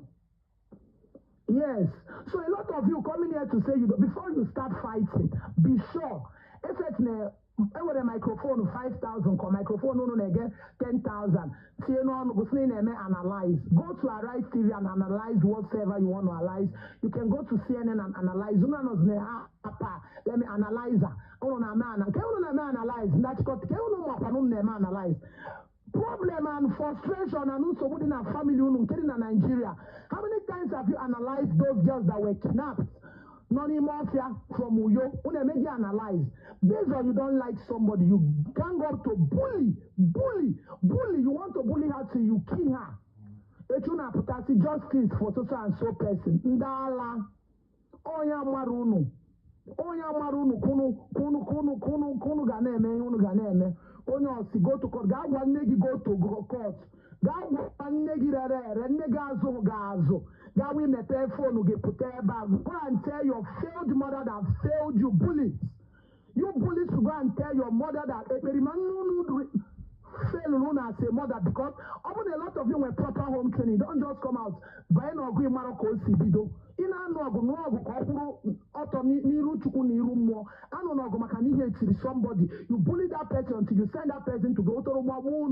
See, let me tell you, this month of July, I got you quite too messy for Mono. I'm going to say, I don't want to In our they analyze and do they play with look what to bully this woman. A lot of you play with paid. You think I don't know. We know they give shishi. I will be to the other shishi. We know they give shishi. How could I know to come and bully a woman that did nothing to you and you're here telling me to go to Koinai? Who is your mother? How do you form? How do you exist on your cable? How could I know to bully a woman in Marania? Aquabugo, a chili chop, what do you know? Obadogi isi mari fe na eme nwa gị nwa ma mara akwụkwọ ataki na abịara nwa m nke a na-eme onye ihe metere na TikTok a ga-eso ụmụ gị kama we visit your kids because ọ gụchiri nwa ahụ n'afọ mụọ ya ihe ọ bụla i mere today we follow your kids. I keep repeating it. Adị m atụ ụnụ ụjọ ihe m metere ga-eso ụmụ m yes mmete ihe ọma ọ ga-eso ụmụ m yes mmete ihe ọjọọ ọ bụrụ dị m ka ọ ga-eso woman, I keep repeating it. The evil that men and women do lives after them and their children. All in a Bible, your kids are going to school. I cover my children with the blood of Jesus. Blood of what? Cover the blood of Jesus. Blood of bullies, because you guys are bullies. All blood of bullies and unketa ki geji puchi those children. Machugwo kwene ofu temptation that pasa geji. At no one. To tell you hard doubts, ndade. Ogacho komi lo wari hoku live stream am. 1 point o mere mpike. Oseha that I came out to fight for the widow. Chilemene. Makeji yogo. But Play will turn the case for himself. If Play Will was righteous the way he claimed, why did he intentionally told the barrister not to give Ogachokomilo informations? What is he hiding? Because everything people now said that Chokomilo to read that case for himself. It's not true.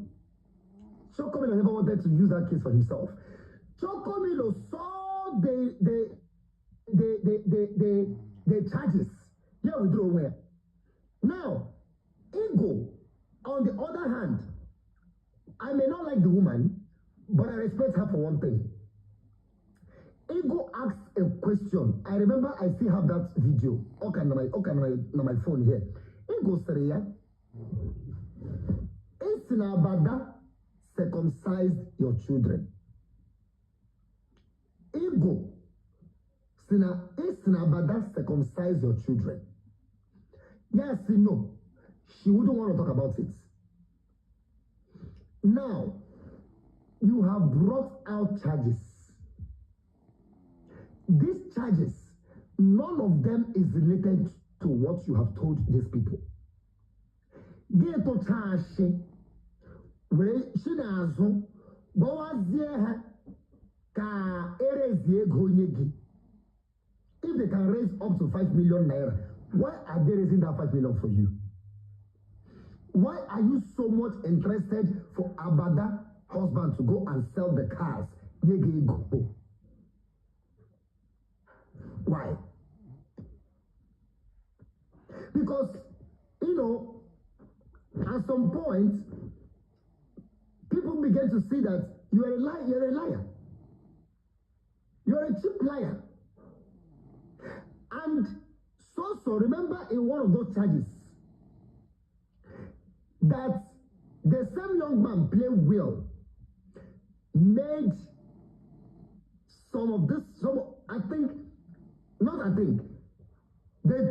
the three charges I for so far. One is an unknown person. The one that is speaking for Chinemere has nothing to do with Ugwegia. The second one was speaking for Play Will.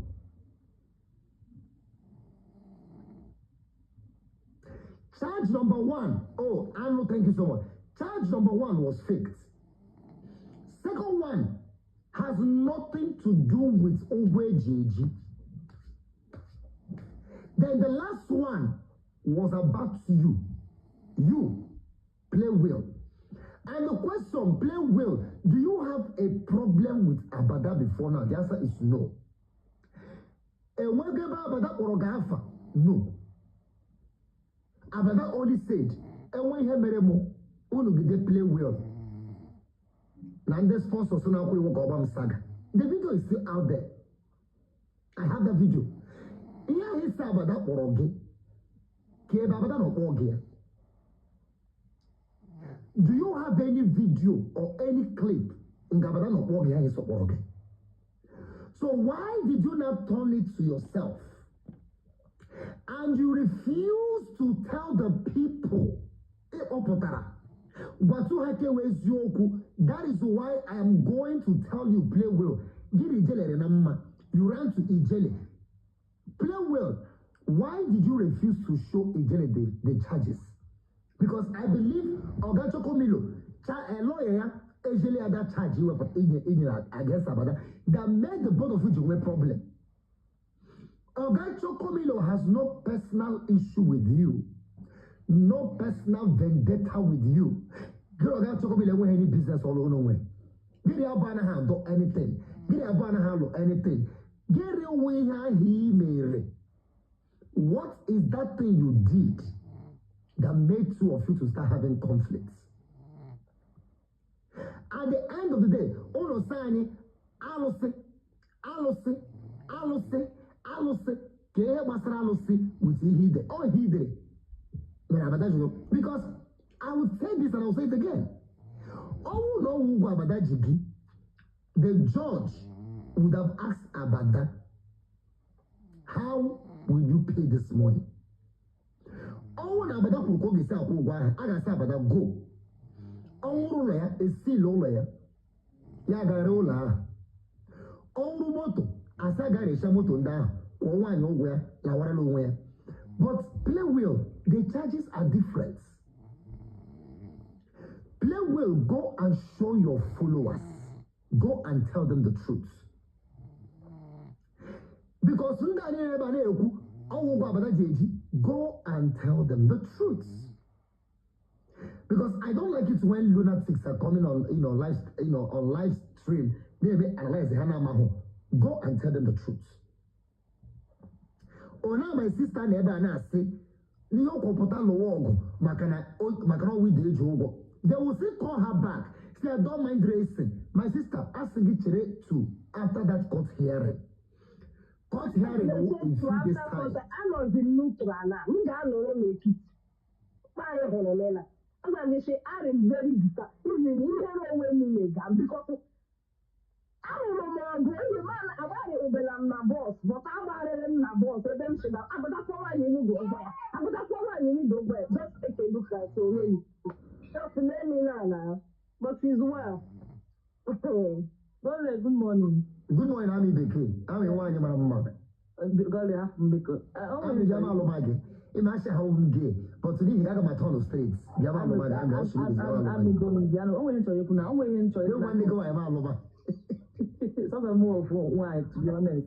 I went to you because when I confuse me here, I don't confuse here because I know na dear banana negotiate price I have then or I say then see that we the charges I don't understand.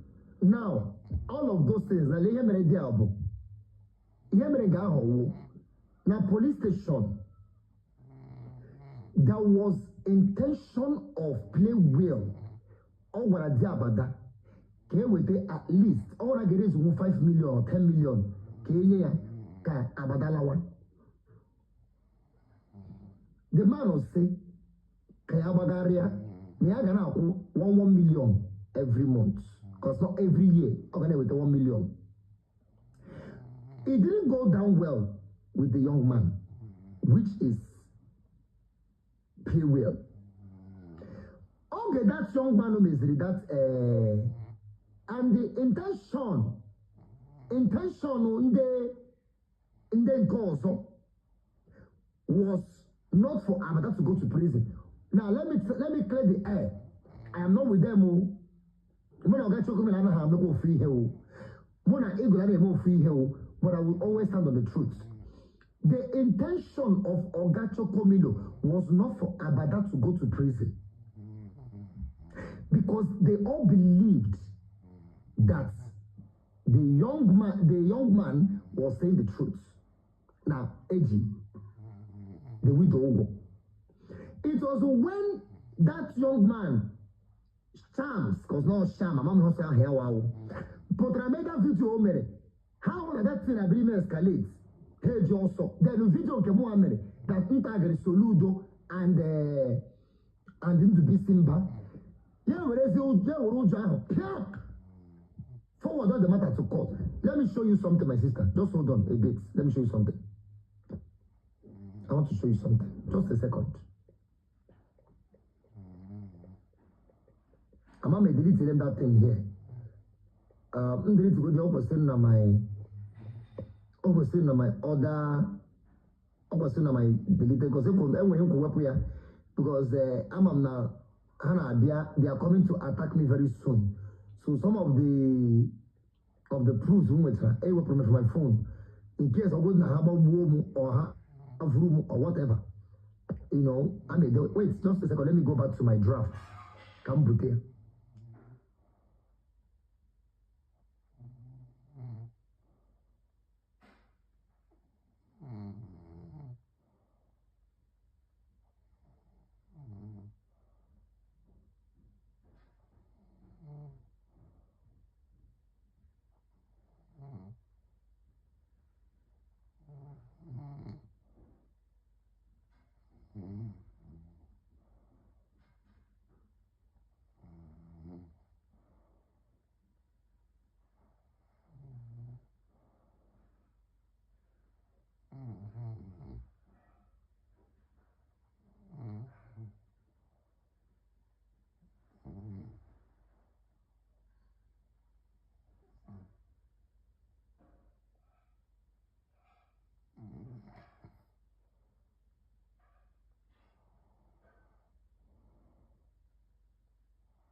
This thing I wouldn't joke with.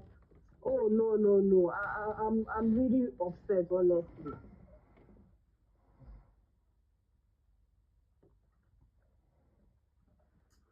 All right. You guys can hear me now, right? I'm not going to put it down, I want you to maybe all your water on network, yeah. Butchery, anything, I don't know. I want you to put on my page today. Page in time, when you get butchery. Now, look at this. Now, I mean, one why you can read this thing, right?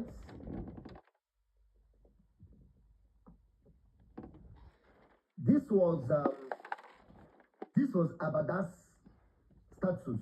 Immediately they took her to court. We did those charges with against her. She wrote just a question. Why is the reason for the arrest totally different from court charges today?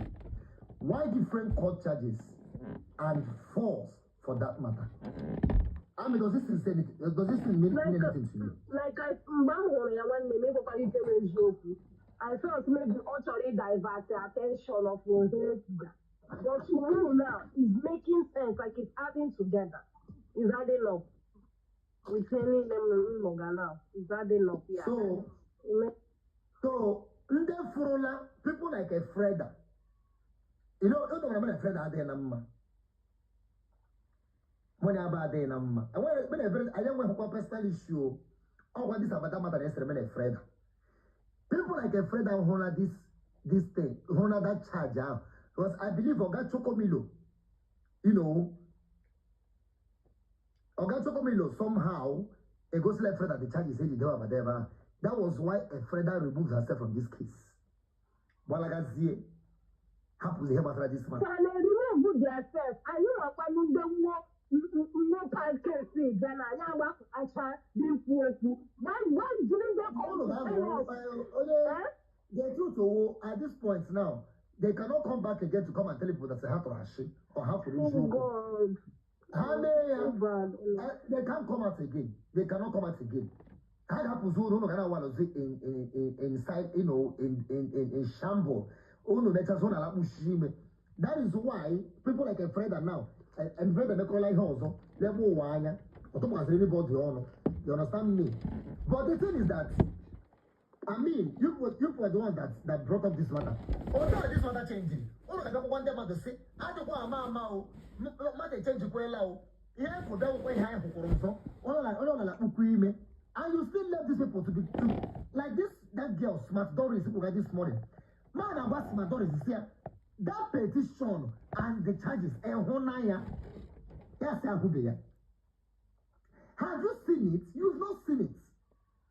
If not for people that said I should not bring it out, say both so and everybody morning you bring it out because everything are the guys up now. To be very sincere. Sorry, Abuna ihe a na-ekwu eziokwu na the widow's money has gone at the charges because he released this woman. Because the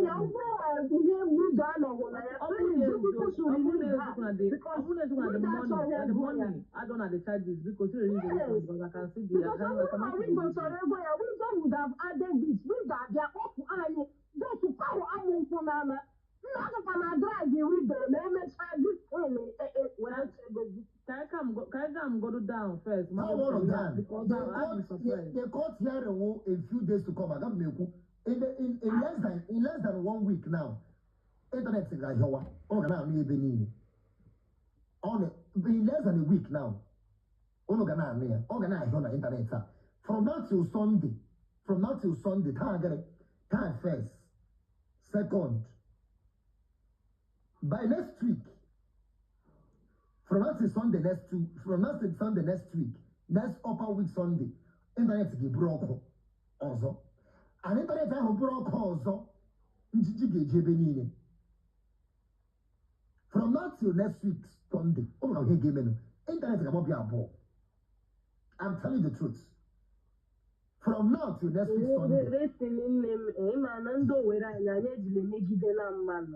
All you can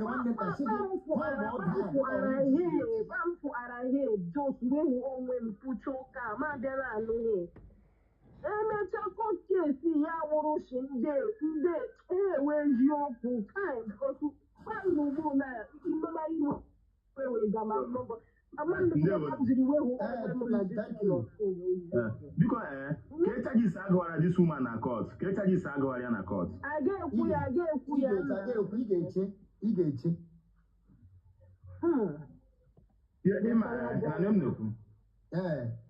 get date of court here. Kama manga Abada. Anom Lagos. Kama manga Todan. Playwil of course. Playwil is an idiot. Playwil is an idiot. And when a message him drop or Playwil since yesterday night or reply demo. Playwil is an idiot. Playwil is an idiot. Even I just keep silent. And I'm telling you now, even though you jelly, no you know we have since the one that started this issue. I'm gonna make your man all result like this. I just keep calm. You wanna Kambazunu na Yawuna Amamoye Abada wo I won't fast Abada. But all I know that he make Abada they make the you understand? Yam to you now, Yawuna Abada Potano. From Nati Bay de Ijele. Yem be down in Lagos State. Yam will win one here, Yaman or Lemon. After all, said who can them kidnap and them mother make it nap, and we got messing there. Don't be a fuzzy common. I want to pay Jimmy Gana a threat to the mother. Jabi Boon. Look at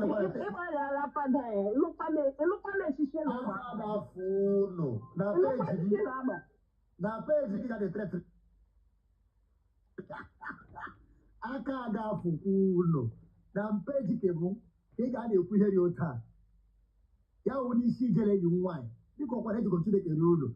Oh, I got to come on social media. Please, oh, the one more.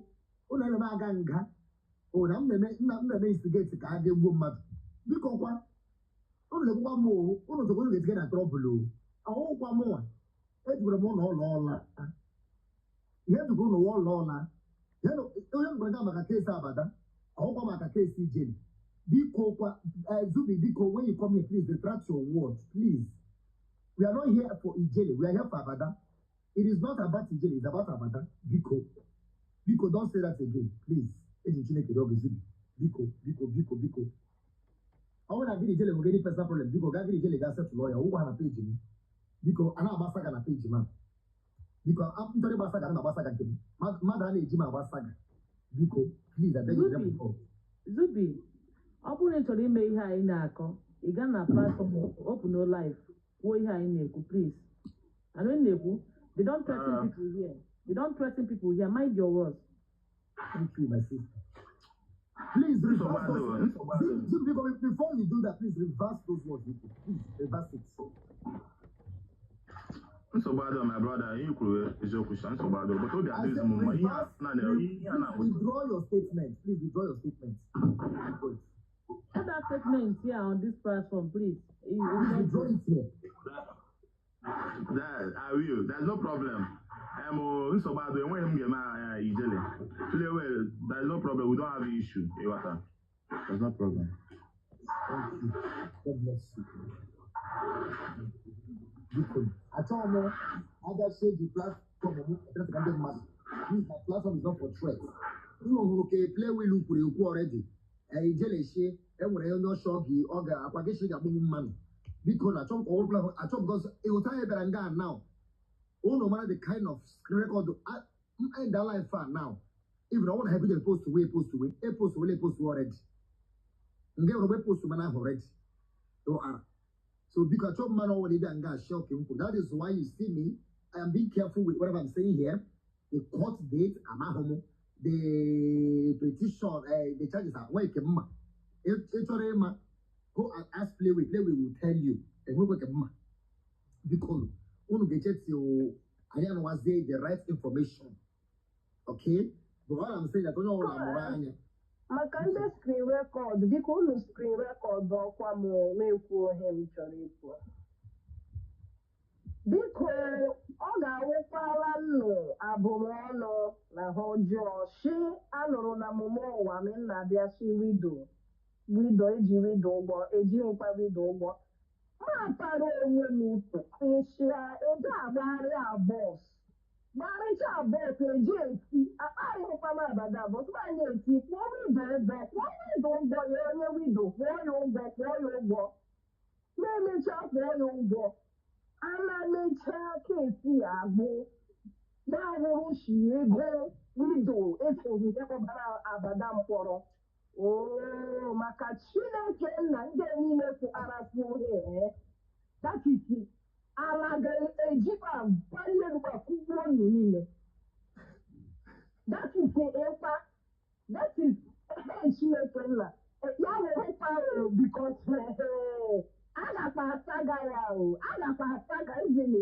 ọgamada awụdị ihe efuga aga m abazita ụmụ m onye saga but aga m asaga ma emechaa ọgbọmahụ ha gbara anyị n'ihe megale ọrịa mma bikos awụrụ m onye okwu na ụka ejizila m eji n'ike agbago abedimebọs ọbụla dis kesi aga m eme aja agbago bikos of nwanne m enwere m obi mmanụ shi wido eji wido ụgwọ shia no eji wido ụgwọ gachi wido do your worst ebe ihe wido ga-eme bụ worst ya so ma na-agbagharịchi kwụọ wido ụgwọ izi nresi niile ma ọ bụrụ na ị ga-echeke mgbachi akpụ ego ndị ga-eji Enugu esomochi ana m akpụ ego ndị ga-eji Enugu so that eji amara eji akwụ nwaanyị ụgwọ ya so that ya abịa chụkwa eji akwụ nwaanyị ụgwọ bụtụkpa ekwu ga na-achị nwaanyị enwe ji ụgwọ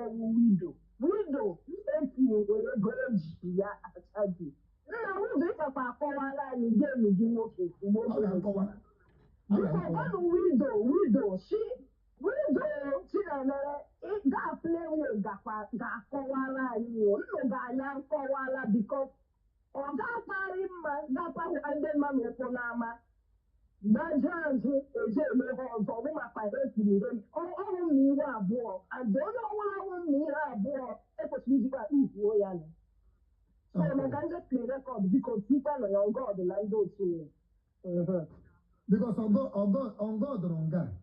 will take account next record. Ononga. She's here. My man regret. Let him regret. The man Joe Joe Gachi. If only for I hear. Imakalados or no nutra, dos, Lemania, make a paru when no ebe, what we do, what we do, what we do, but you know, that what we do, what first. Yeah, we do, one member. But so, and I make sure we date me who have when I we do, not what up, come on. What are going on? So, Ozuko Mano Nine get waiting because we cannot come out, to talk about the charges until a first hearing. First hearing now, I met Halia now. I have the who is here about the charges. You are Allah. Mahondemana Galaga Gere. So Gama who has secret also. I got the wrong. For him, we have whoever that charges before the hearing. It's against the ethics of the law. So after that, I give the Kuezea publicly. Wanina Mara, you have a general gone. So you know, like about do cherry. No, like about do cherry. The wala. Can no man palo gog. Man, no longer like we dog. The one else no palo gog. So you know, like it. We have also. Okay, all of us are going to be patient enough. My help go all the rights. On a woozy after court hearing, I got about a hoop and guy. No way they analyze. My cook was here on gone. My cake was here on gone. Because now, when we only carry him, because I need to make it. I'm no black ticket who they take it. I need to make a whoop actually he from Melu. He tell me the table. Had you from Melu. Tobagam Abada, actually, but Abada roof febe. But I got walk. So no get it. When is the court hearing? Court hearing now, go wall, get it. A she court, Agama, look at the way go. The abortion that through me come to court.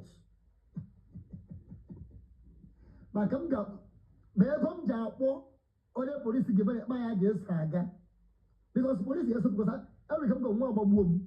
Police get to come to hotel room, get here, I like woman. Do for a man like womb. More where the womb. So I got because I told remember I hear a business and my achievement. So, Target, first, Wednesday. Thursday, 2nd, Friday, 3rd, Saturday, 4th, Sunday, 5th, Monday, 6th. On Sunday evening, I got no guy at Lagos. My risky guy from Lagos. I got Lagos on Sunday. I got Lego on Sunday. So Zuko Nuni Gadianga, Lego, Ego Genes risky, Ego flight to Abada to Enugu, Ego Hotel, Yamako Jala. I would say go for day to Abada. Ora Oram Kim, Ego Hotel, Ego I think 9,000 going and coming. You can never attend 10,000. Kimari, the Ego Hotel. They don't get the police get down your law. Because from back. Police getting down forum Gemma Hotel. One no way is some kind of yes, because I would listen, wait, you think I'm joking? Ha! I would guess Yahoo Cheremu, Nampiama. I would guess Saturem Nampiama. I would guess Saturem Nampiama. So from Uber, I got a police got the Humoto, or Ryan, what's Ryan a court. I got a court. Yes, Rupani Pana Hotel woman. I like woman, risky but check in. Yan Rowana Wu. All of us would have go anywhere because Maroga man about womb. Maga court, Gabu court. They might kill me there. It's possible. What big mighty. Shimu Yahuchi Namahuchi Rea. I should wait for him in court. Check a court, man, go with business. You are Abada. He will play with. Who are you? You are coming as somebody, you are also coming as somebody to witness the court hearing. So they didn't make a simple. I'm taking for what? No, with business. Everybody is analyzing the way I'm also analyzing. So why are you actually doing this? Nigeria police or America? Nigeria police get checked America and America. Hello, Nigeria. So I got a ground on Sunday. So that by Monday, risky Gabata, Enugu. Or Gabata with first flight to, or Gabata with second flight to. Then I had get her prepared. On Tuesday, I got Enugu already down. Tuesday, she got here. You understand? He said, let's meet in court. Yes. So because on Sunday, I got to go. If I got to go, I took 100,000, I took 200,000, or 1 million. My own show will go a Jagaga court. Or I got anybody. Or we go a with there and send the risk is here. We go flight again, throw and flow. Yeah, hotel room. You got no for how many days? You got no 2 days or 3 days. I got no guy for the court. I know China, I know that your thanks, oh Israel. Mba ahala ademeship from hotel room. They no gist. Mba ala hotel room. Ever play with the walker. They will no gist. I buy your conversation nine. I will not gonna block. I gonna block and then I won't decline. We will like a never see picture. Because the shahad men in the oil and I'm block wire.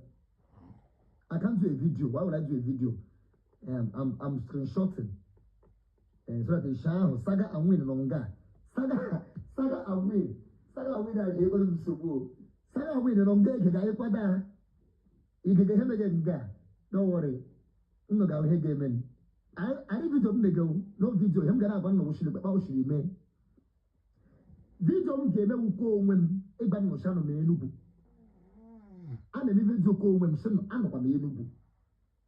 Saga win the bubble sama also. So no lagato, it's 1,000 oh, it's 2,000 oh, it's 5,000 oh, to quiet sound. I won't buy a sound black another. NK 1 NK 1 only my own darling sister. NK on Sunday from 7 p.m. to 8 to 9 o'clock. I got no guy a raise Diego. I got to like risk in a waking that get for the court hearing. I got to wear goose out. Ego risky Jada with flights from Lagos to Enugu. Ego hotel room and ego police gets swine ga smoke Ghana hotel room ga hare babu. Na hola my life in danger. Motion to the na court. So police get do my ga wo all the squadron ga awon ero nga ka ma hare ha momo o ma no hara imem attack or Omo ha hari jumo ima ase ha wo court ama ha wo court kubum ama me mega for ma jibaro kita badanga ha kubum ga ba wo nga so no ga turu ani ego o gwa horo isha na si na ga akpu we are not begging for money we are only begging for money for I want to got the case ga know the hearing I want the court case I want the court date ga know the hearing okukwala ebe ho zai no ha zai na Sunday practice Sunday kwa Sunday evening, I got to that. Okay. So never as yet, once a call to go, I'm going to hotel room. When I risk a camera, now come as Reno, in here on gone, in here to Shime, also go to Shiga, try to say in Abada, and do to Shime. A shy hang on down, witness as Sky, I will witness a risk of witness. I will get a witnesses. On which pockets? NK on your pockets. I will NK Gary go to Shinga about 4. NK can do a pop NK. I will make it 1 and 1. NK star, bro. When you go, it's a lot NK diary. And I put NK Sabo 2 and a book here. NK Sabo 2, who is calling your name? NK Sabo. NK Sabo, one is Sabo. I have Oga. One of order come bye bye. Onye kwalụ na ive gbasara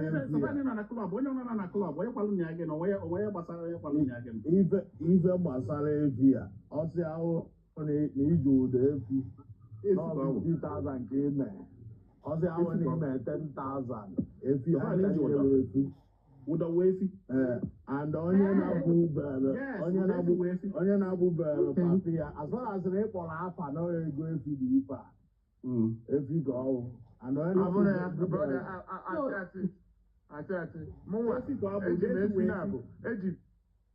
eji m nna m ka nke na-eme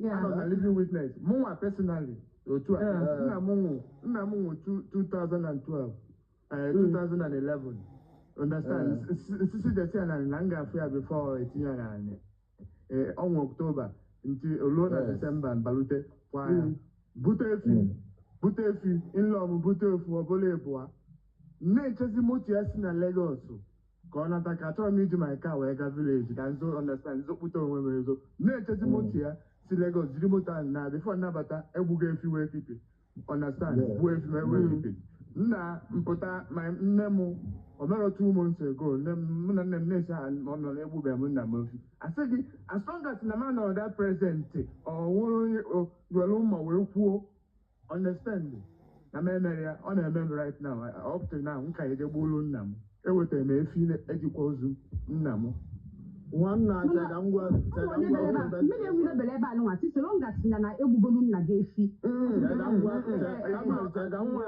asị na mụnwa bụ nwoke na-egburu nna m ekwula okwu wee kwuo otu now nke tọrọ my father wee nwụọ understand ụmụ bọyị ebute ofu kwa understand ndị ọkpara ya ozugbo ụmụnna wee sị Emeka bịarụkwa jiri opportunity a ka igboro nna gị okwu kwuo okwu nke a ka metụ last month ọ mere mụnwa anọ m na ya position a na-ekwupụta ife gbasara efi n'ala Igbo ịma na o nwere onye ga-abụ mee ife ọ na-afri na chi onye ọbụla abụghị okwu ife gbasara igbu efi Igbo as far as na-eji efi wee kwa nna gị you can give another person cow. Emini amarozi m nke a but ihe nọ position nọ as I'm talking to you ikazi ụmụnna m wee na-agwa ana m agwa gị na as far as na-eji efi wee kwa papa gị onwe ndị na-ada obere bebi na papa nwụ mgbe fada obere na-eji efikwu ya ejila efikwu ya ị ga-emenwu ife efi ebe ọzọ mana ọ bụrụ onye nwa na ime emenwuzi ịma ife gbasara igbu efi awụsala aka ka ọ bụrụ onye nwa na ime anụ kata wuzisi na eji igburu papa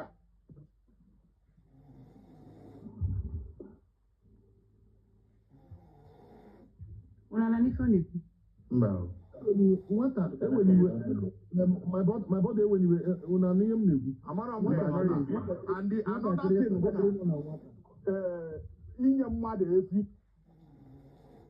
netwọk ga-adịrọ mma ọ bụ na ajọ ikwu okwu a sikwuo ya okwu ka aghọta onye ọbụla na ihe mụnwa na-ekwu ebe a nwatakịrị nọ na nwata nna ya anwụ onye ọzọ akwachiteli ya nna ya gbuolu nna ya efi eji ọzọ ugbo efi ọkwa ebia wee o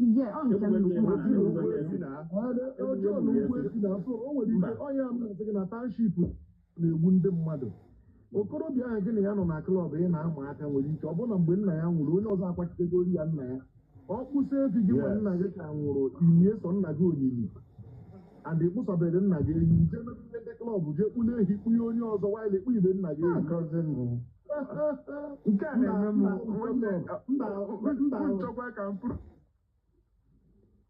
nekwe ebe ndị mmadụ na-esi ya mana ihe asị gị nkwu kịta nekwe ebe dị problem na-esi o nwere ike kịta na mpa onye ahụ ka nọ iso na klọb aha mpa gị ka nọ mana o nwere onye for example nwanne papa gị nwụrụ egburu ori efi nwanne papa gị nwere egburu onye ahụ efi mana mpa gị nwaka nọ so ị nwere ike ije were efi jee na-ejelụ ndị mmadụ mgbalụ nwe efi jelụ ndị mmadụ mgbalụ onye ka na-agwa gị ihe eji efi jelụ ndị mmadụ mgbalụ ọ bụ na nna gị anwụ onye baa na klọb nọ na klọb ndị for example onye nọ na klọb baa na klọb o ji na ego oji ka ọ na-egburu ndị mmadụ efi onye ọzọ nwụọ na-eje maka efi so nna ya nwụọ ọ ya akwụkwara ya nwuchi efi ọ ga-enyekwu ya efi so ebe anyị ndị a dị nsogbu bụ ndị nwa bịazi igbu efi asị na iji ego ka ịkwazia papa gị wee nwụzia ịbịazia ka ịkwa papa gị e wee jegwabazia gị na o nwere onye ọzọ ihe egbugodo fest bifo egbuo papa gị onye ahụ ka ebe dị na-abịa apụtazi okwu otu isi gwa gị na-agwa gị nke na-eme mụmụ nwanne igbula efi hapụ ihe a na-akọ ka m rịtọnụkwa gị ọ bụrụ nchọ taim ka m kpọkwa kọlụ ịma na otu a na-ekwu onye ọ bụ ebe nche ịkọwa ebe otu a na-ekwu onye a na-ekwu ibe a ga-echewe ofu ekwucha si hapụ Starboy ka o kwucha ibe niile ọ chụ ikwu ọnwa onye chụ ikwu na okwu class prefect. Okay. Yes, ọ bụ a na-ekwu onye everybody Eziokwu. Okay. Ngwa Starboy dị ngwa. Okay.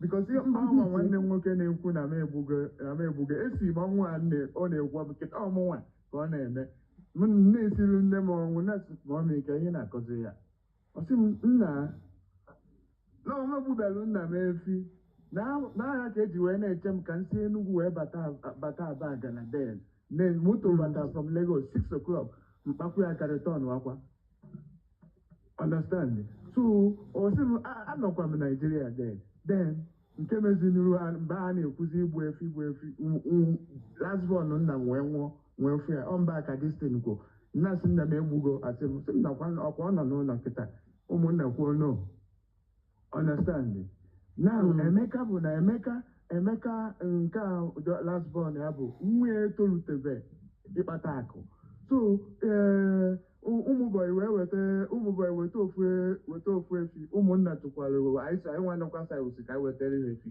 anyị nwa nke ụmụnna nwetazi ka a na-egbu akpọ Emeka bịa were mma kwuo okwu dọkpara ya efere ya so ọ na-eme m right now esi m udo nwa aka na asị m n'ọzụmụ then nne m wee maa alụmatụ wee sị m nna m ọkwa bifo akwa achịkwa ozu mbempe akwa ha wetara ewu ịtọ ha dị ụmụ nwoke ịtọ kwa efi ịtọ dị na kọmpanị yes afọ m ka ọ sị m ka efu ka esi m ya bịa na sinsa nna m ọ na-eji kama ọ ga-enye mmadụ